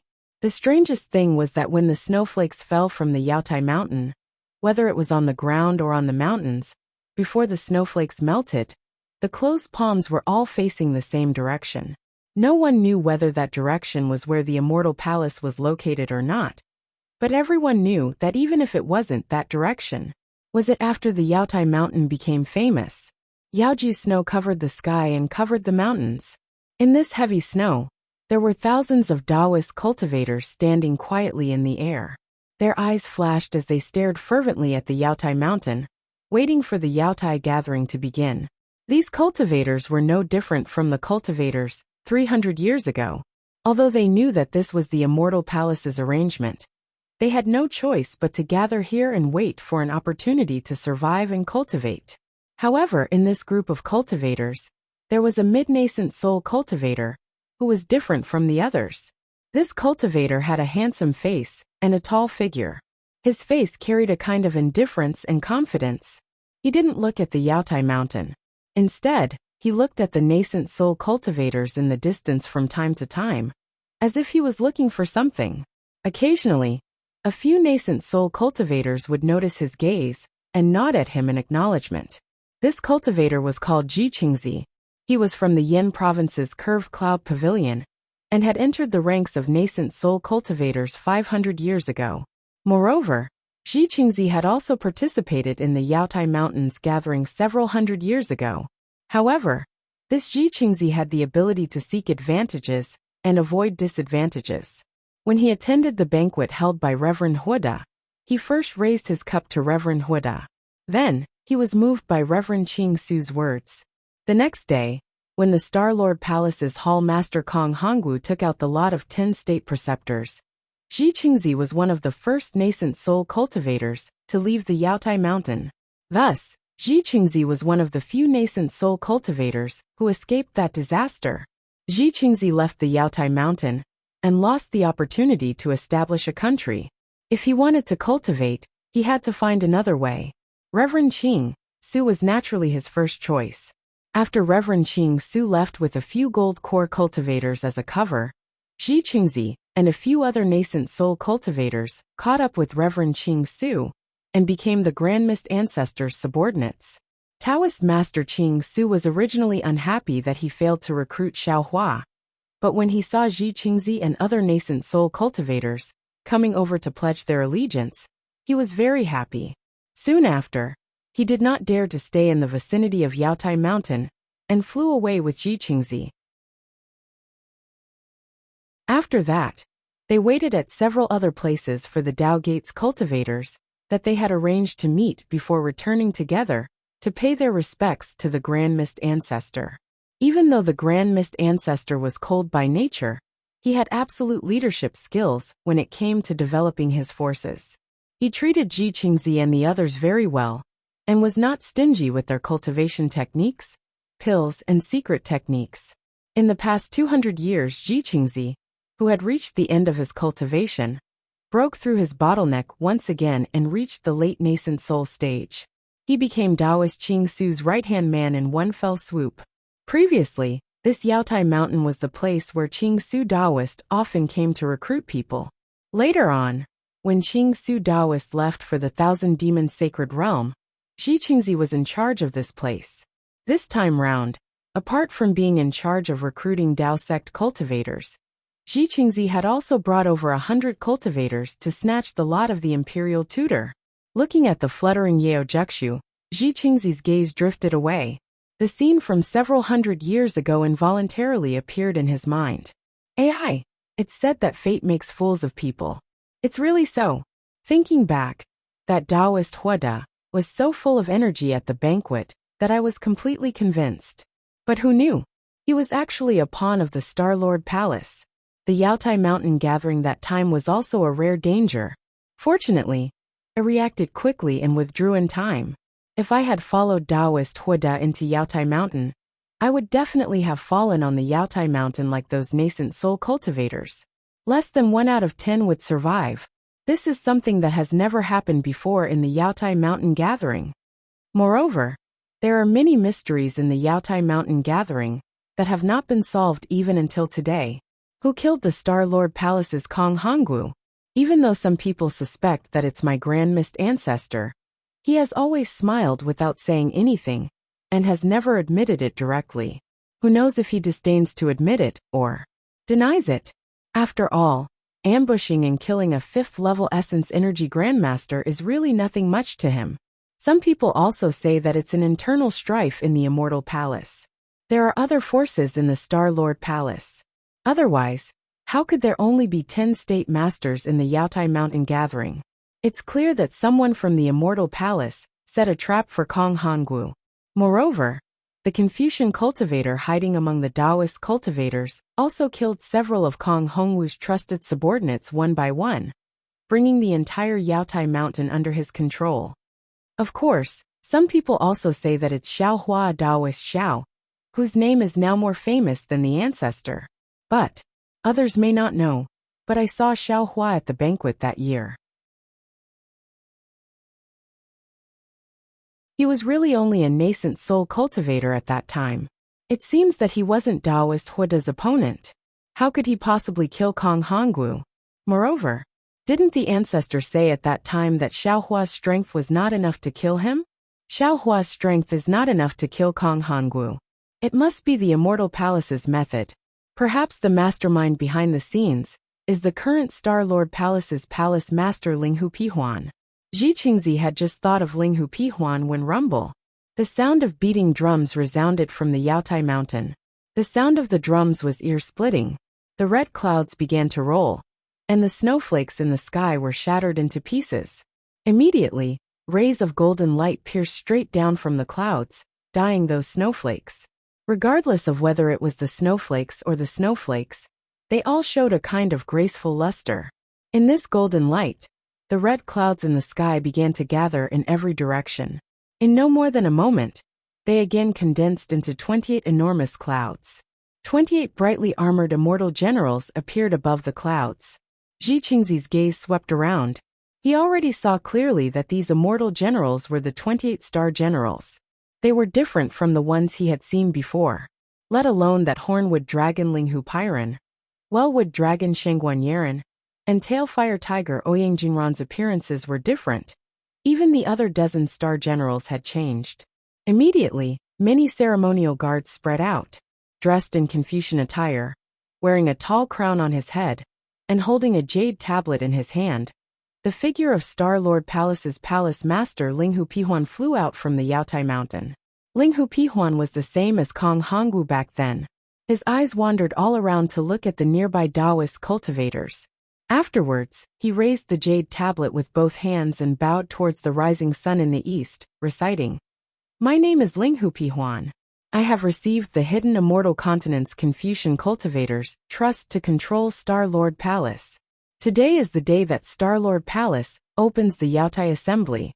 I, the 1,000-star generals, earnestly request the Confucian cultivators' past ancestors to permit me to open the Yaotai Mountain to hold the Yaotai Assembly."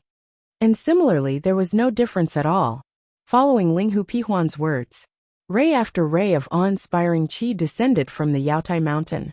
That awe-inspiring qi's color was extremely dazzling. Following this rainbow-like pillar of light, another imperial edict sparkling with golden light fell from the sky. However, just as Linghu Pihuan bowed, the instant he received the imperial edict, woo woo! The sound of a gale's furious howl came from the distant horizon. The wind's howl in winter was originally normal, but before this howl, it unexpectedly shook all around. The heaven-earth origin energy within several tens of thousands of li seemed to be swallowed by a giant mouth as it flowed towards one place. Let alone that the crimson clouds and snowflakes in the sky were torn to shreds. Even the rainbow-like pillar of light above the Yaotai mountain violently swayed in this gale. The previous world's might was practically swept clean. This, Linghu Pihuan was stunned, shame and anger appearing on his face. While he was inwardly astonished, he slowly straightened his body. The clear light in his eyes faintly flickered, wanting to look at the origin of the gale. It was also at this moment that the sound of thunder that soared to the sky rang out again. Countless thick, dragon-like thunderbolts descended from the sky, shrouding the distant horizon. Those streaks of lightning flickered, illuminating the entire sky. Wherever they passed, the auspicious aura of the Yaotai mountain and the rainbow-colored glow had long been covered. In front of this thunderbolt, the phenomenon that had just shocked the Taoist cultivators was like child's play. Fortune Gate. Linghu Pihuan didn't need to use the clear light at all. Seeing such a strange lightning, how could he not know what had happened? He looked at the place where the thunderbolt landed in astonishment. Seeing the flickering figures treading on clouds, he was truly puzzled in his heart. What are they doing at my Yaotai mountain? Of course, this thought was merely a flash, and Linghu Pihuan smiled bitterly again. Although the reputation of the Fortune Gate's disciples was currently unparalleled on the hidden immortal continent, the Fortune Gate's disciples were still Taoist disciples. What were they doing at the Yaotai mountain?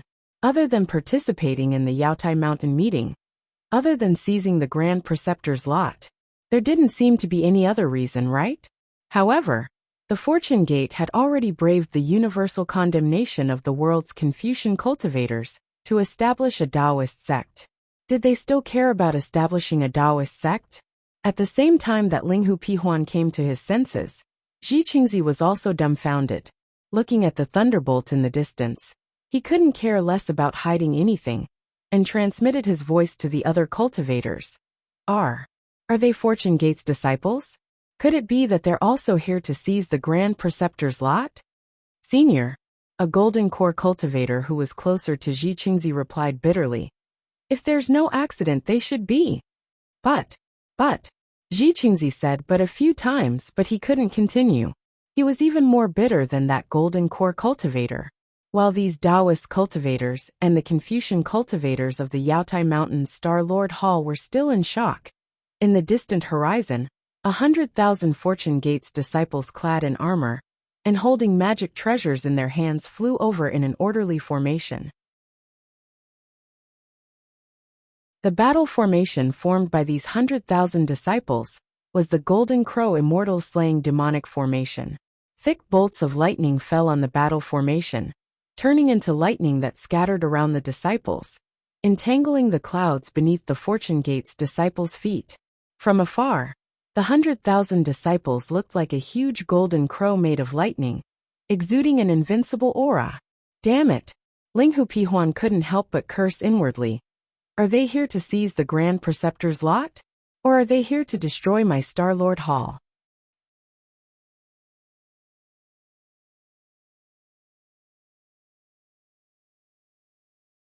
Chapter 4591.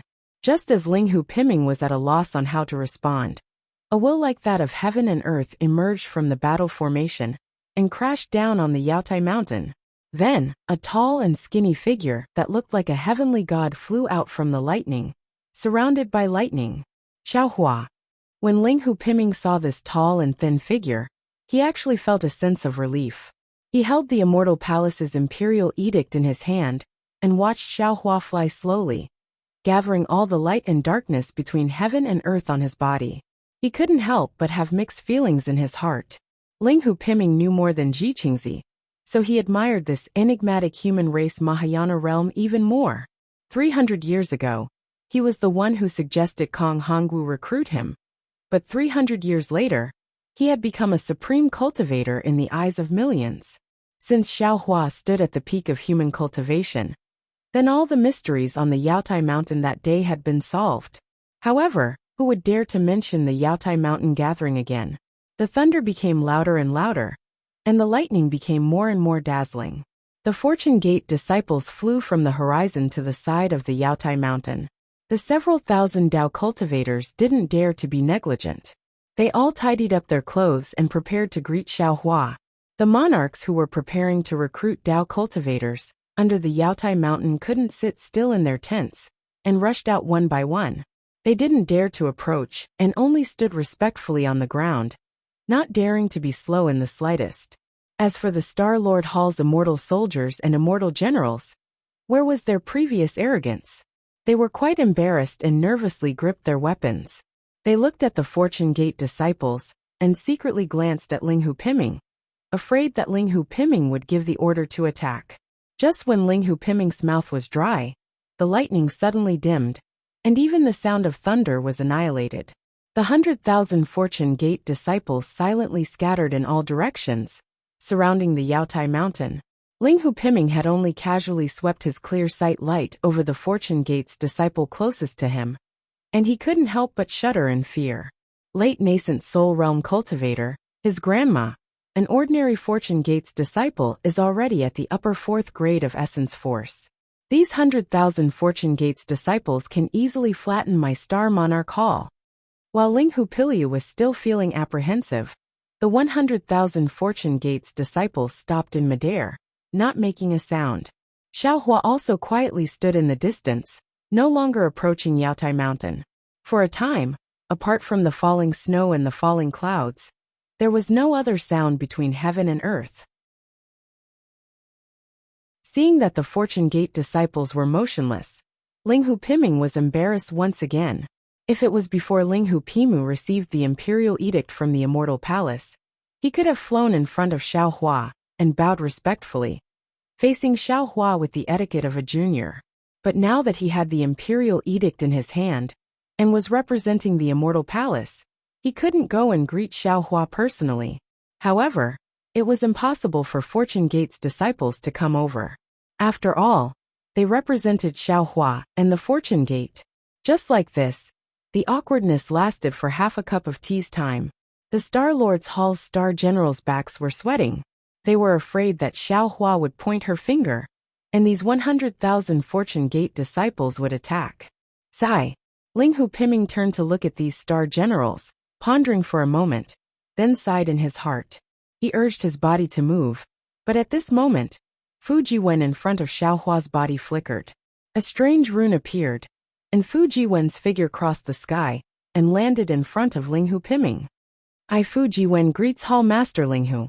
Fu Jiwen did not lack etiquette, cupping his hands respectfully. Ling Hu Piming let out a long sigh of relief. He raised the imperial edict in his hand and smiled.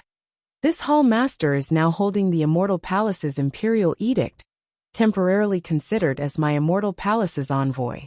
Due to the Immortal Palace's etiquette, this Hall Master is unable to perform a full greeting. Please forgive me, fellow Immortal Fu. It's fine. Fu Jiwen did not mind and said, my sect master has decreed that my Fortune Gate's disciples wish to establish a country in Gun Province. According to the Hidden Immortal Continent's customs, my Fortune Gate's disciples and other Dao sect's disciples have come to the Yaotai Mountain to participate in the Yaotai Mountain's assembly. Hall Master Ling Hu, please open the Yaotai Mountain's Dragon Gate according to the customs and place the Imperial Preceptor's lot in. Sigh. Ji Qingzi looked at Xiaohua's familiar figure in the distance and sighed. If I had known earlier that Fortune Gate's disciples would come to take the Imperial Preceptor's lot, I wouldn't have come. In this world, which Dao sect's cultivator can compete with Fortune Gate's disciples? I only hope that Fortune Gate's disciples will stop before going too far, and just take a few, and leave the rest for I. I can also return, and give an explanation to Ancestor Ah. Unfortunately, what happened next made Ji Qingzi feel like he had fallen into an ice cave. Ling Hu Piming probed. Fellow Immortal Fu, may I ask how many Imperial Preceptors lots your sect needs? Fu Jiwen smiled and replied, no comment. After saying that, Fu Jiwen's figure returned to Xiaohua's side. Since it's the Fortune Gate's Daoist Xiao who wants to establish a kingdom, this junior doesn't dare to compete. Before Fu Jiwen could land beside Xiaohua, a golden core cultivator immediately bowed to Xiaohua and left, not even leaving his name behind. Damn it! Ji Qingzi gritted his teeth. This cultivator is too opportunistic. Sure enough, after a short while nearly 70% of the Dao sect's cultivators bowed and left. There was no lack of mid-nascent soul cultivators among them. Ji Qingzi wanted to leave at this time, but he was afraid that the Grand Mist Ancestor would punish him, so he could only brace himself and stand in the air. Seeing that more and more Dao sect's cultivators were leaving, Ling Hu Piming was also a little flustered. He did not dare to be negligent, and hurriedly circulated his true qi to open the Imperial Edict. Rumble. The sound of a tide came from the Imperial Edict, just like before. Roar. A loud dragon's roar came from the tide, and soon after, a 10,000 zhang long yellow light rushed into the air. The yellow light was like a dragon leaping into the sky, dancing in the colorful light for a while before lying down on the Yaotai Mountain. An indescribable dragon's might and authority weighed down on the surroundings, even more than the Yaotai Mountain. Unfortunately, today was destined to be different from previous years. Just as this dragon's might and authority rushed out of the Yaotai Mountain and landed on the Fortune Gate's disciples, a light cough like a thunder formation sounded, and the space within 100 li of the Yaotai Mountain immediately shattered. Tens of millions of lightning threads poured out from this space, and all of the dragon's might and authority were completely shattered by the yellow light, like a dragon leaping into the air, scattering into pieces in the air. At this time, the voice that sounded like a big yellow bell reverberated between heaven and earth.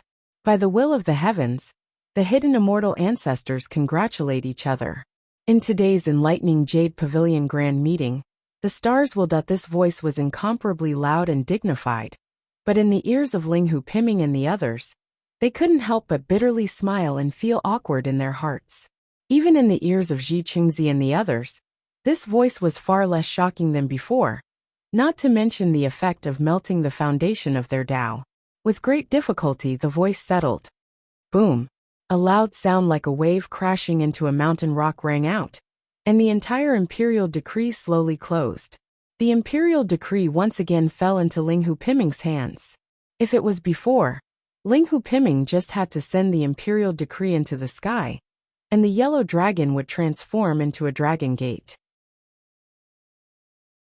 Unfortunately, the yellow dragon had already been shattered by Xiaohua's cough, so how could there still be the auspicious sign of the yellow dragon transforming into a dragon gate? Ling Hupiming was also helpless, and he still sent the imperial decree out. The imperial decree was like a meteor that soared into the sky and crashed into the sky. A huge black hole flickered, and a golden frame appeared. Xiaohua's figure moved, and then he stopped. A wisp of Buddhist consciousness appeared and disappeared along with the imperial decree into the black hole. At the same time, a splendor that was even more dazzling than the sun rushed out from the black hole. As everyone slightly closed their eyes, a somewhat damaged dragon gate appeared on the Jade Mountain. Ling Hupiming hastily flew to the front of the dragon gate, raised his hand, and took out several jade boxes from his wide sleeve. He stole a glance at Xiaohua and said in a slightly loud voice, "Fellow immortals, these are several treasures that my Star-Lord Hall has prepared for this Jade Pavilion Grand Meeting. If any fellow immortals are fated, feel free to look for them in the Jade Pavilion Grand Meeting." After he finished speaking, Ling Hupiming did not explain what was inside these jade boxes. He raised his hand and sent them into the dragon gate. Several colored carps swallowed them, and just like before, they disappeared without a trace. Finally, Ling Hupiming waved his sleeve again, and several hundred rays of multicolored light rushed out. Several hundred fist-sized, somewhat similar to the imperial scholar's lot, flew out. Ling Hupiming coughed and said, "These are the 483 imperial scholars' lot for this year's Jade Pavilion Grand Meeting. My Star-Lord Hall will place them within the winnowing basket water leopard, 3 water ape, and chariot waterworm's 10-star arrays." Hastily saying this, Ling Hupiming waved his hand. Several hundred dragon roars came from the Swanee Imperial Jade Seal. The Swanee outside the Imperial Jade Seal seemed to come alive, roaring as it brought a yellow cloud into the dragon gate and disappeared. Ling Hupiming was finally relieved. He bowed towards Gao Tian and saluted. "Thank heavens for your kindness. The ceremony is complete." Immediately after, the 28 star generals looked at each other. Some star generals' faces were filled with joy, some with bitterness, and even more with schadenfreude. One by one, they urged their magic clouds to descend into the Jade Mountain. Everyone, Fujiwen saw all the star generals leave, loudly shouting, "Enter the array, take all of the 483 national preceptors' lots." Yes, the Fortune Gate's disciples' auras were like rainbows, and as they answered in unison, the damaged dragon gate swayed twice. Seeing the 100,000 Fortune Gate's disciples enter the dragon gate one by one like lightning, Ji Qingzi and the other Dao Sect's cultivators no longer dared to hesitate. They all turned their heads towards Xiaohua and cupped their fists, urging their figures to leave. Although the 483 imperial scholars' lot was not a small number, enough to establish 483 Dao Sect's countries on the hidden immortal continent, Ji Qingzi and the others did not doubt that with the Fortune Gate's strength, establishing 483 countries would be a piece of cake. After Ji Qingzi and the others left, Ling Hupiming tidied his clothes and flew in front of Xiaohua. He bowed and said, "Junior Ling Hupiming has come to greet Daoist Xiao." Junior was previously holding the Immortal Palace's imperial decree, so it was inconvenient for Junior to salute. Now Junior has specially come to ask for forgiveness. Cast a monthly vote, cast a recommendation vote, bookmark, gift, and thank all forms of support.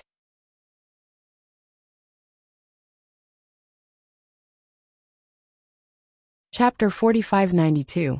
Amen. Xiaohua nodded slightly, glancing at Ling Hupiming and saying, "I know. You don't need to mind." Ling Hupiming said with a flattering smile, "Then Junior can rest assured. Apart from asking for forgiveness, Junior also wants to ask Senior.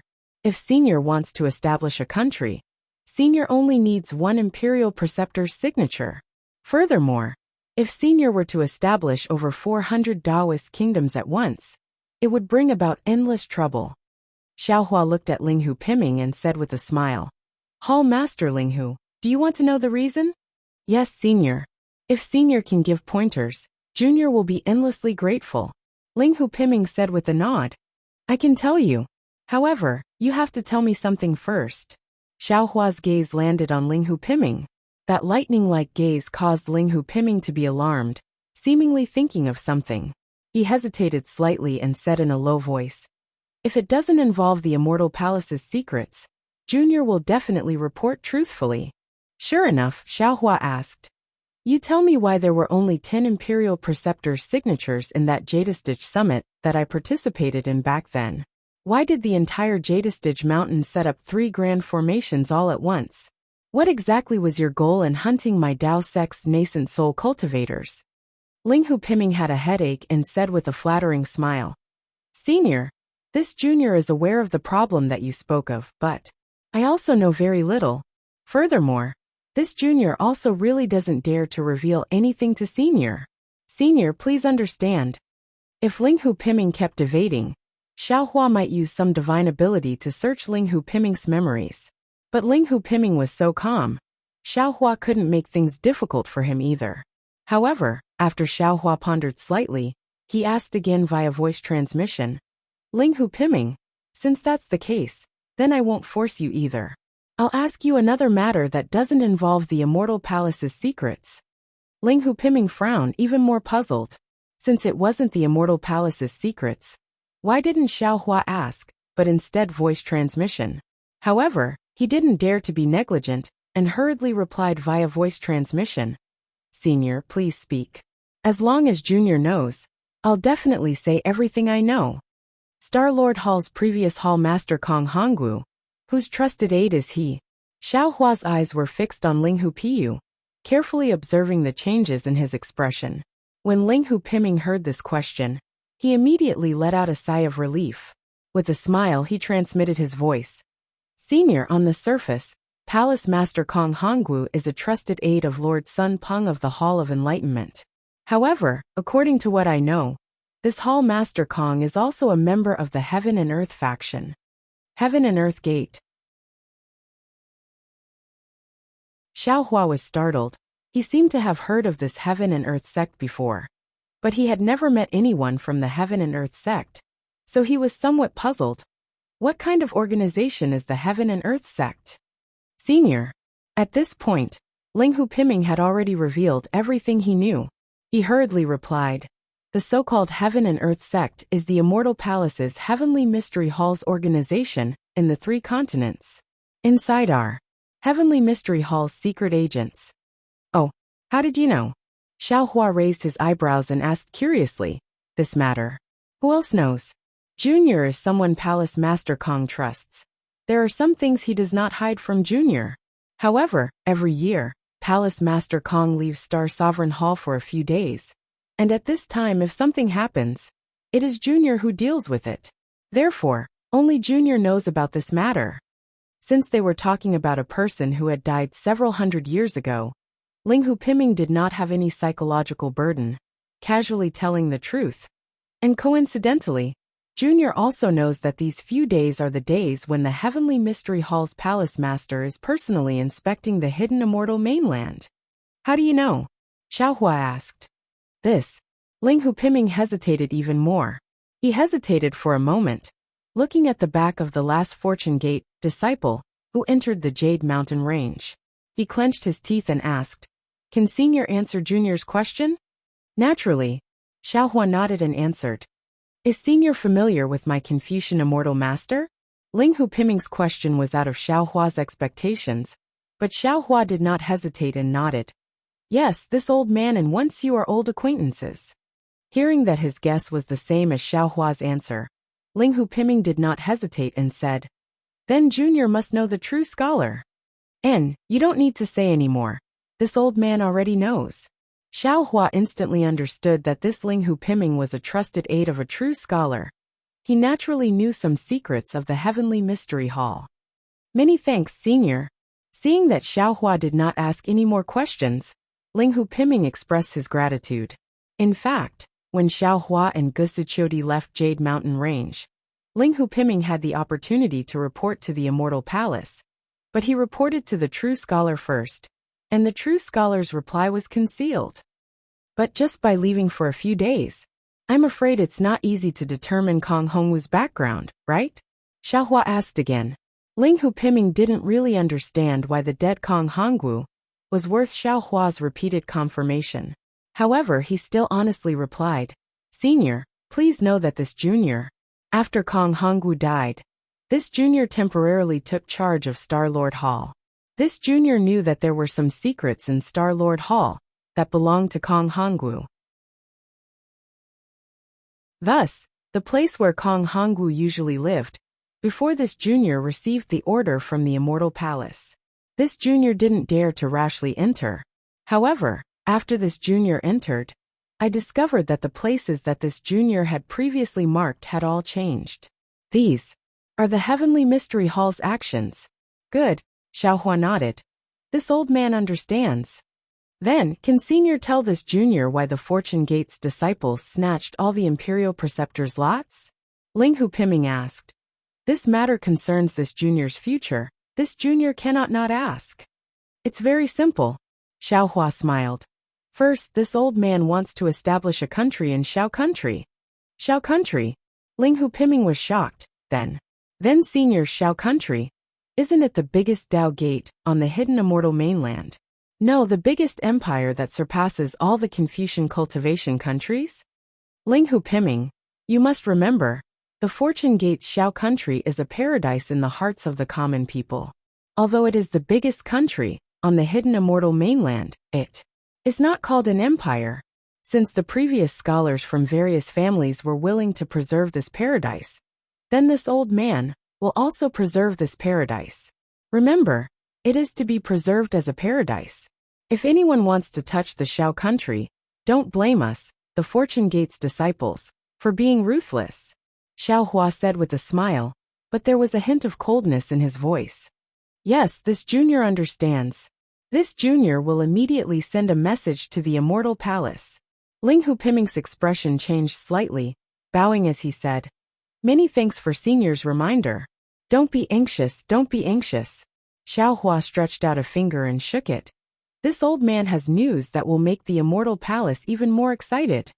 Senior, please speak. Ling Hupiming's face turned even paler. This old man wants to ask you, as the Star Sovereign Palace's hall master, do you know the way to the Immortal Palace? Xiaohua stared at Ling Hupiming and asked again. Cold sweat appeared on Ling Hupiming's back as he carefully said, Senior may not know, but when this junior needs to return to the Immortal Palace will send an order, and this junior will be able to find the way back with the order. However, if this junior does not need to return to the Immortal Palace, this junior will definitely not be able to find the Immortal Palace. Of course, if Senior snatches this junior's order, Senior should be able to find the Immortal Palace, and this junior will have to bear the heavy punishment. Don't be afraid, Xiaohua replied. How can this old man snatch your order? This old man's purpose of taking the Imperial Preceptor's lot is to find the Immortal Palace. Senior, Ling Hupiming hurriedly called out. Why are you going to the Immortal Palace? You are a Dao Gates Grand Ascension Stage expert, ah. A Dao Gates Grand Ascension Stage expert cannot go to the Immortal Palace. Xiaohua sneered. What kind of rule is this? But, Ling Hupiming was somewhat speechless. No one could forbid a Dao Gates Grand Ascension Stage expert from going to the Immortal Palace, not even Immortal Emperor Gochen. But the problem was that the Immortal Palace's Confucian cultivators and Dao Gates cultivators were enemies. Xiaohua, a Dao Gates Grand Ascension Stage expert, was swaggering around the Confucian cultivators' Immortal Palace, not provoking them. At this moment, Ling Hupiming suddenly realized something and exclaimed, I understand, Senior, you want to use the Imperial Preceptor's lot to go to the Immortal Palace? Correct. Xiaohua glanced sideways at the Jade Mountain's Dragon Gate. At this moment, that Dragon Gate's Dragon Gate was shaking, and Fortune Gate's disciples had already begun to rush out. 100,000 Fortune Gate's disciples were pressing down on the Jade Mountain, not to mention a dozen star arrays. Even if the entire Jade Mountain was opened, and the 3 star arrays were placed on the Jade Mountain, the Star-Lord Hall's star generals wouldn't dare to go overboard and stop these fierce generals. After the first Fortune Gate's disciple flew out, Even more Fortune Gate's disciples rushed out. These Fortune Gate's disciples all flew in front of Fujiwen, and after handing over the Imperial Preceptor's lot, they stood in midair. Can Junior take his leave now? Seeing that more than 400 disciples had already flown out, Ling Hu Piming's face flushed red. This was the shortest Jade Pavilion assembly in history, and if there were no accidents, there wouldn't be such a short record in the future. Go. Xiaohua nodded. You can report this matter to the Immortal Palace. Many thanks, Senior. Ling Hu Piming bowed and hurriedly flew into the Jade Mountain. In the time it took to exchange a few words, Fujiwen looked at the Imperial Preceptor's lot that he had put into his Cosmos sack and flew over. The Fortune Gate's disciples that flew out from the Jade Mountain no longer looked at Fujiwen, and all flew in midair in formation. Master, Fujiwen passed the Cosmos sack to Xiaohua and said, there are 483 Imperial Preceptor's lots, not one less. Good. Xiaohua received the Cosmos sack, and his divine sense swept over it. He took out a lot and said, let this disciple bring this back to the soaring Dragon Mountain range, and give it to His Highness Lan. Let him establish the Shao country. Yes, Master. Fujiwen took the Imperial Preceptor's lot and flew into the distance. After giving a few instructions, the disciple took the Imperial Preceptor's lot and flew away.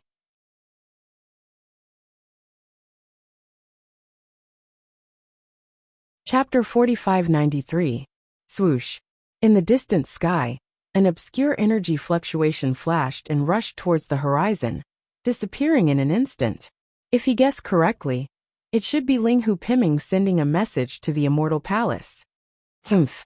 Xiaohua snorted coldly, inwardly thinking, 1 day in the heavens, 1 year on earth. The Immortal Palace is obviously inside a space-time vortex. Even if Ling Hu Piming's message reaches the Immortal Palace, as long as it breaks through the time barrier, time will immediately slow down. Before this message reaches the High Cloud Hall, this Shao will have arrived. This kind of message, what use is it? After waiting for half an incense stick's time, the Fortune Gate's disciples finally came out from the Dragon Gate. When the last disciple passed through the Dragon Gate, Ling Hu Piming's figure flickered a few times inside the Dragon Gate, as if he was bowing to Xiaohua. Then, with a loud bang, the Dragon Gate closed from top to bottom, and the thousands of colorful carps turned into dragons and disappeared into the void. All the golden lights disappeared at the same time, and the snowflakes that resembled the jade juju flower once again fluttered down, covering everything under the cover of time. Xiaohua stared at Yao Jishue for a moment, then waved his hand, and took out the Kunlun mirror. A beam of light swept over all the Fortune Gate's disciples, and sucked them into the Shunhua continent. Soon after, Xiaohua took out an Imperial Preceptor's lot from his Qingquan pouch. As he activated his magic power, a crackling sound rang out. The restrictions on the surface of the Imperial Preceptor's lot were all broken. As Xiaohua raised his hand and pointed at the Bayan, an angry howl was heard. The Bayan turned into an ordinary jade seal, and the Bayan's shadow condensed from inscriptions, soared into the sky, and flew to a place like lightning. Even someone as strong as Xiaohua did not dare to be careless. He released his divine sense, and hurriedly chased after the phantom. After Xiaohua was far away, Ling Hu Piming walked out from the Yaotai Mountain. He smiled wryly as he looked at the various countries' monarchs who were preparing to leave. Looking at the excitement on their faces, he sighed. Granny, I'm afraid this old man will become a laughingstock in the future. However, after Ling Hu Piming finished sighing, he looked at the direction Xiaohua disappeared in, and muttered to himself thoughtfully, but if there are too many laughingstocks, and even the Immortal Palace becomes a laughingstock, then will a laughingstock still be a laughingstock? Xiaohua naturally wouldn't care about who became the laughingstock. As he urged the lightning evasion technique to chase after the State Preceptor's lot, he inwardly pondered. Today, I gained a lot on Yaotai Mountain. I'm afraid that Ling Hu Piming would never have thought that he would personally tell this Shao a great secret. I obtained the Jiuzhou Cauldron from Kong Hongwu's Qingquan bag, and it was because of the Jiuzhou Cauldron that I was sent to the heavenly prison. Therefore, the master behind Kong Hongwu should be the same as Sun Cheng and Sun Hao's master. They should be from Tianji Palace. not the so-called patrol envoy. Sun Jian had returned to the Immortal Palace for so long, but there was still no news of him finding Sun Hao. Sun Hao had probably found out, and had hidden himself long ago. Although this Xiao didn't have time to ask Bayan about Tianji Palace. As long as this Xiao arrives at the Immortal Palace and transmits this matter to Sun Jian, wouldn't the truth be revealed? While Xiao Hua was pondering, the state preceptor's lot had already disappeared. Xiao Hua had no choice but to once again activate another state preceptor's lot. The state preceptor's lot once again gave birth to a shadow. This shadow flew in a different direction from the previous one, so Xiao Hua had to change direction again to chase after it. In this way, after nearly 100 state preceptors' lots were used up, Xiao Hua arrived at a somewhat strange place. However, he saw that near this space, his divine sense couldn't pass through, as if it was blocked by mud. Moreover, not only was there no heaven and earth origin chi near this space, even the righteous chi couldn't be seen. When Xiao Hua flew, his figure was stretched extremely long, and the sound of the lightning evasion also began to become hoarse. Xiao Hua had previously passed through the time turbulence, so he knew that he should have arrived near another time turbulence. Although he hadn't entered the time turbulence yet, the fragments of the time rules had already begun to interfere in the nearby time turbulence. Xiao Hua stood in the space, but he wasn't in a hurry to take out the state preceptor's lot. He raised his hand and patted his forehead, and the delusion breaker Dharma eye between his eyebrows opened. Sure enough, in the delusion breaker Dharma eye, Xiao Hua's surroundings were filled with thread-like fluctuations. These fluctuations were dark in color, and as they overflowed, there was a kind of extremely faint cloud in the air. The cloud and mist not only blocked divine sense, but also could cover the delusion breaker Dharma eye. Xiao Hua flew for a while, dodging these clouds and mist, and he could see clearly again. In the distant darkness, there were hundreds of dark green little dots flickering in the darkness. These little dots were like sesame seeds, and couldn't even compare to the brilliance of ordinary fireflies. I'm afraid this is a maze. Xiao Hua's hand pinched his chin as he thought to himself. Soon after, he activated another state preceptor's lot.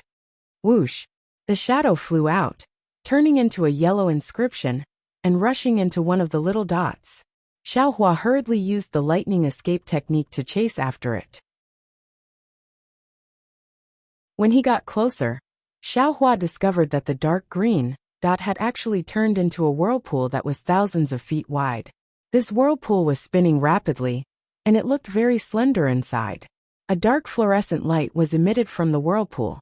Xiao Hua's figure fell into the vortex. That vortex didn't produce any suction force, and when Xiao Hua's figure moved, his entire figure was stretched and squashed, turning into a strange light and shadow that fell into the vortex. In Xiao Hua's eyes, the entire vortex was pitch black, and even that dark green color couldn't be seen.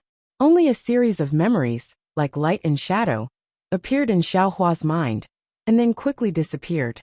After flying for the time it took to eat a meal, Xiao Hua felt that he had been stretched into a line. His head was the head of the line, and his voice was the tail of the line. His entire body pierced through this vortex. A moment later, Xiao Hua saw a five-colored light appear, and it seemed that the entire vortex had reached its end. At the same time, the leg that was far away in the vortex appeared below Xiao Hua's body faster than teleportation. As for the state preceptor's lot, it had already flown to who knows where. Xiao Hua continued to move towards the five-colored clouds. When he got closer, Xiao Hua was once again shocked, because in front of him, in the seemingly endless space, a huge vortex formed by five-colored clouds had enveloped the entire space. The colors of the vortex formed by the five-colored clouds were clear. One layer wrapped around the other, and one layer wrapped around the other. In the end, no one could tell which color was mixed with which. Other than the five colors that filled the eyes, there was only five colors. And above this vortex, there was a huge five-colored torch that filled the entire space. It was impossible to see the size of this five-colored torch with the naked eye. The five-colored vortex was spinning, and the five-colored torch was also spinning. Although it looked like it was spinning slowly, in Xiao Hua's delirium eyes, there was a feeling of heaven and earth spinning in Xiao Hua's mind. Xiaohua didn't dare to look any longer, and hurriedly looked around the torch. He saw that every time the torch rotated, there would be some multicolored light and fluctuations flying out of the torch.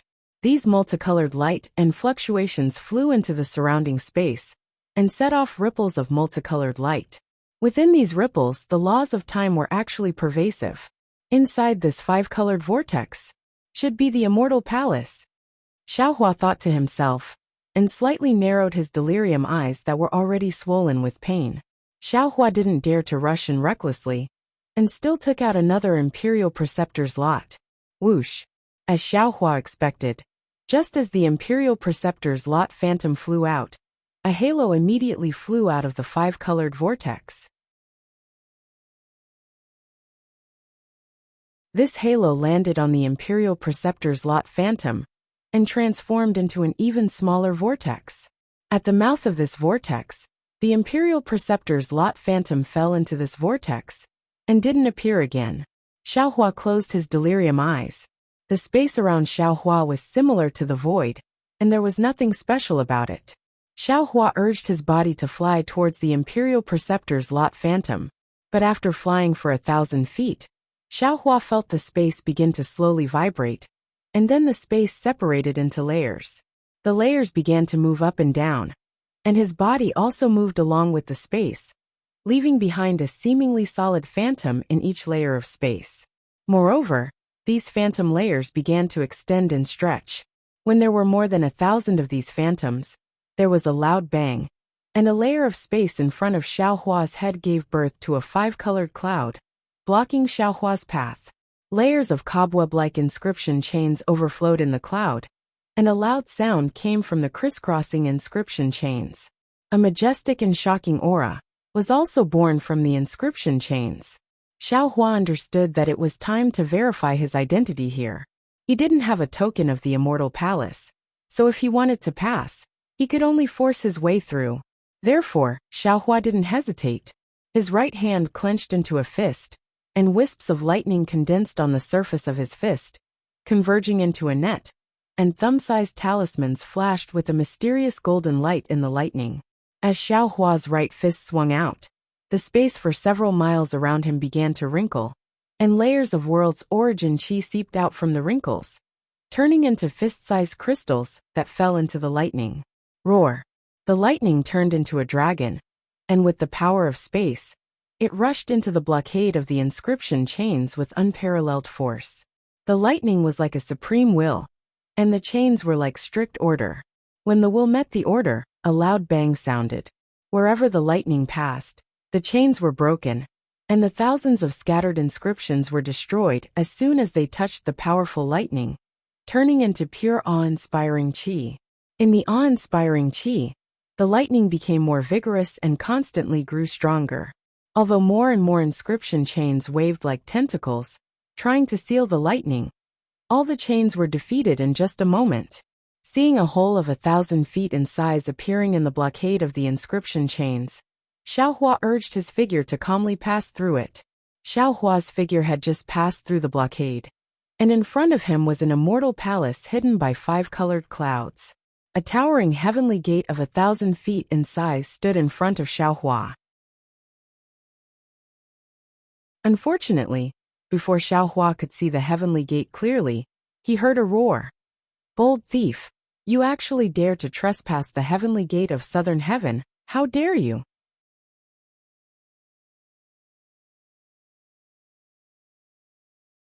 Chapter 4594.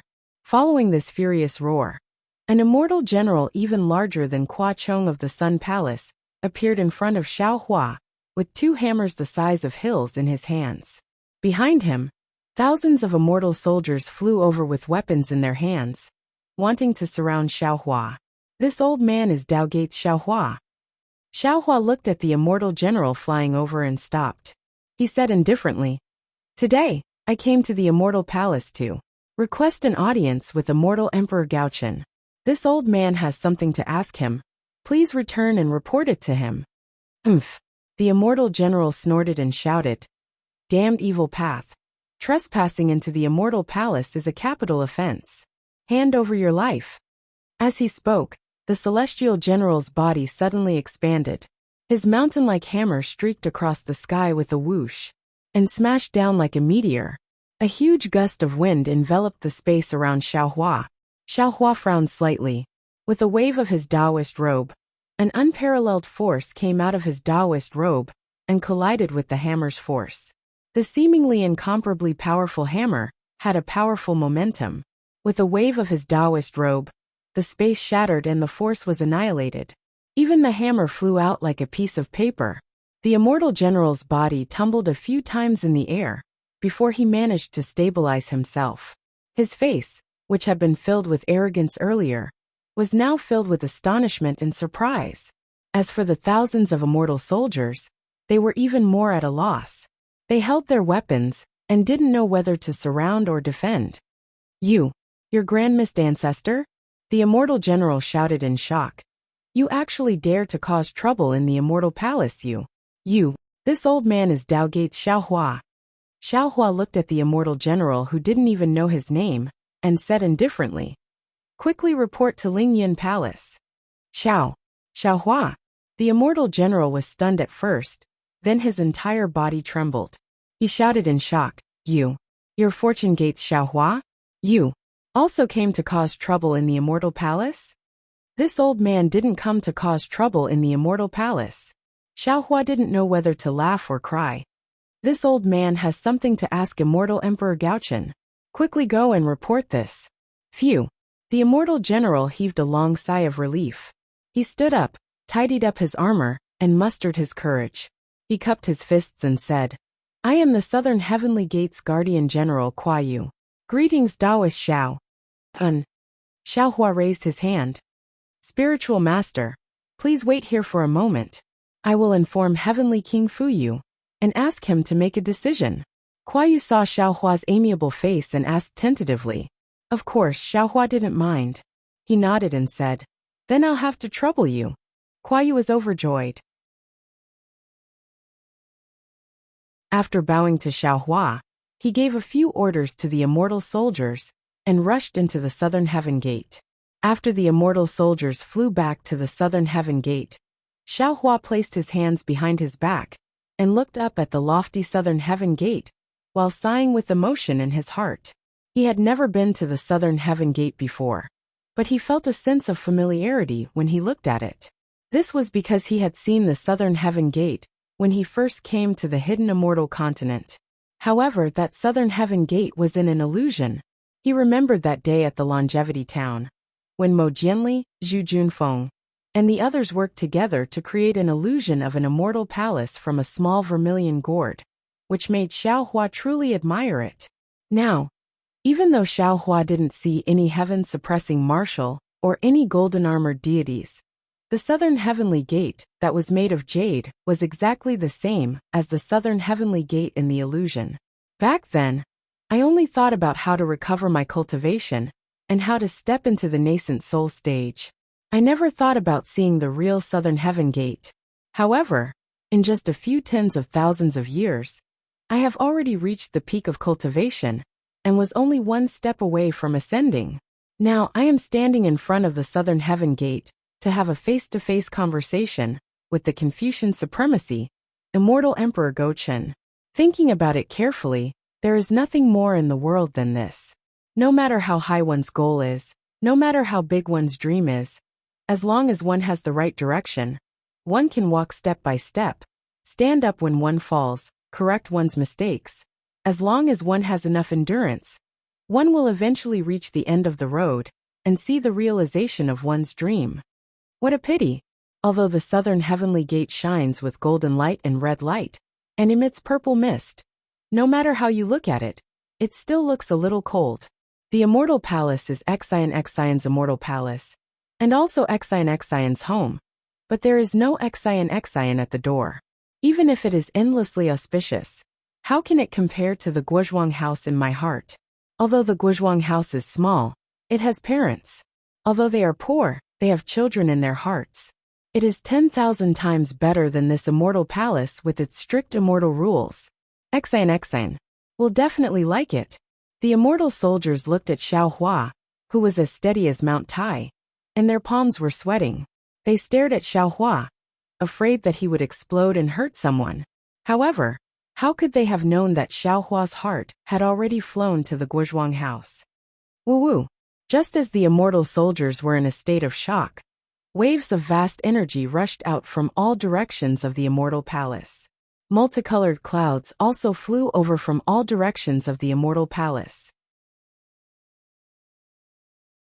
At the same time, waves of baleful energy surged along with the clouds and energy pillars, quickly gathering inside the southern heaven gate. Thousands of cryptic fluctuations also emerged from the southern heaven gate and spread to the surrounding space. As these ripples spread out, strands of strange light appeared like swimming fishes, filling the space between Xiaohua and the southern heavenly gate. Humph! Xiaohua snorted coldly and withdrew his homesickness. His gaze fell on the light. He saw that the extremely nervous immortal soldiers at the southern heaven gate had already relaxed. They looked at Xiaohua with ridicule, as if they were looking at a fish that had walked into a trap. Boom boom! The southern gate of heaven shook like a cannon. Intense light flashed at the southern gate of heaven, and several huge inscription chains intertwined and rushed out. The inscription chains were like pythons. When the inscription chains flew out of the southern gate of heaven, they lined up in front of Xiaohua. Dozens of immortal generals wearing armor, holding halberds, whips, sabers, and swords revealed themselves. Hey! The immortal general at the front raised his halberd and pointed at Xiaohua with the tip of the halberd. Ignorant demon, do you know where this is?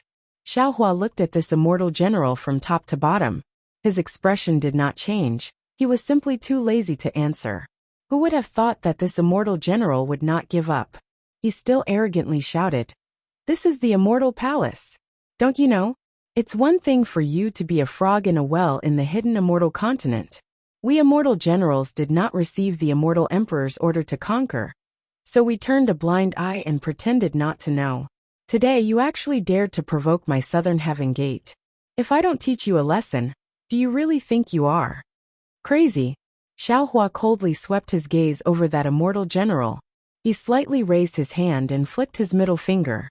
A bolt of lightning appeared from Xiaohua's hand and shot out like an arrow. Before the immortal general could finish speaking, that bolt of lightning had already landed in front of him. The immortal general was shocked. He did not care about his sharp tongue and hurriedly waved his halberd. A righteous aura mixed with a sharp aura chopped towards the bolt of lightning.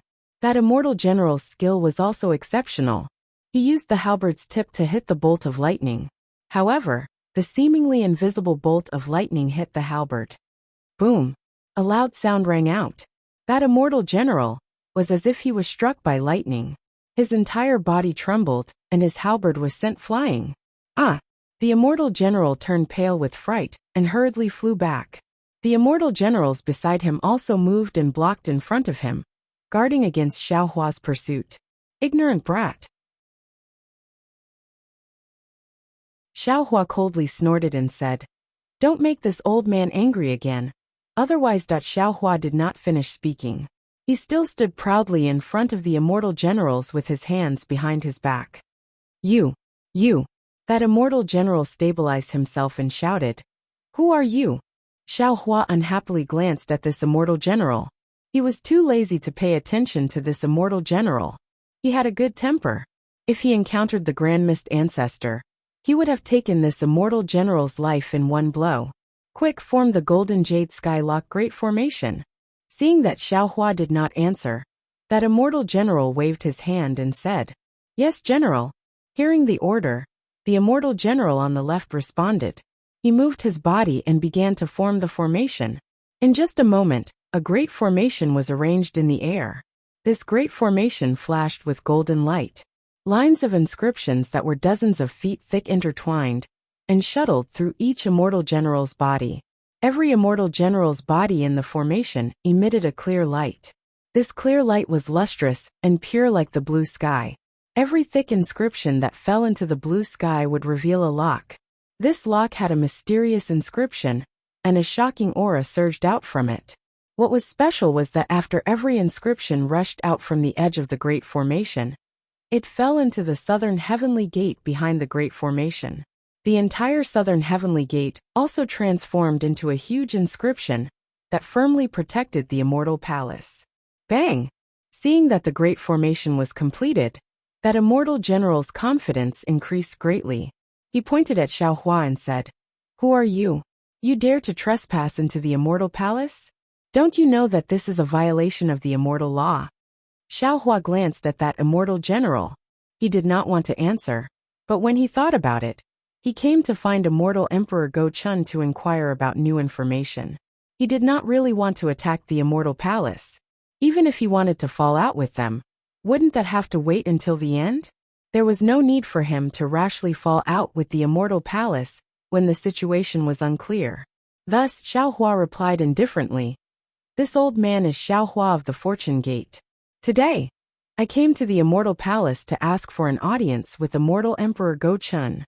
All of you quickly go and report this." Fortune Gate. Hearing Xiaohua speak, that immortal general was stunned. He looked around and asked with some surprise, "Did this general hear wrongly? When did the hidden immortal continent have a Dao cultivator sect?" I know. At the edge of the great formation, a few immortal generals came to their senses and shouted, "A few days ago, the mysterious Yellow Order updated the mysterious Yellow Order, and all the people on it are disciples of the Fortune Gate. Many of my Heavenly King Palace's generals lost to the Lunar Temple. Presumably, this Dao cultivator should be someone on the mysterious Yellow Order, right? Give it as a reward, and thank you for all your support. You're tuning in to the Dreamy Chapters YouTube channel. We're so grateful for your support, and don't forget to subscribe to join us on this incredible journey through captivating stories. Your generosity through donations truly makes a world of difference, as it's the primary source of revenue that allows me to expand and enhance this channel for you. Thank you from the bottom of my heart for being a part of this adventure.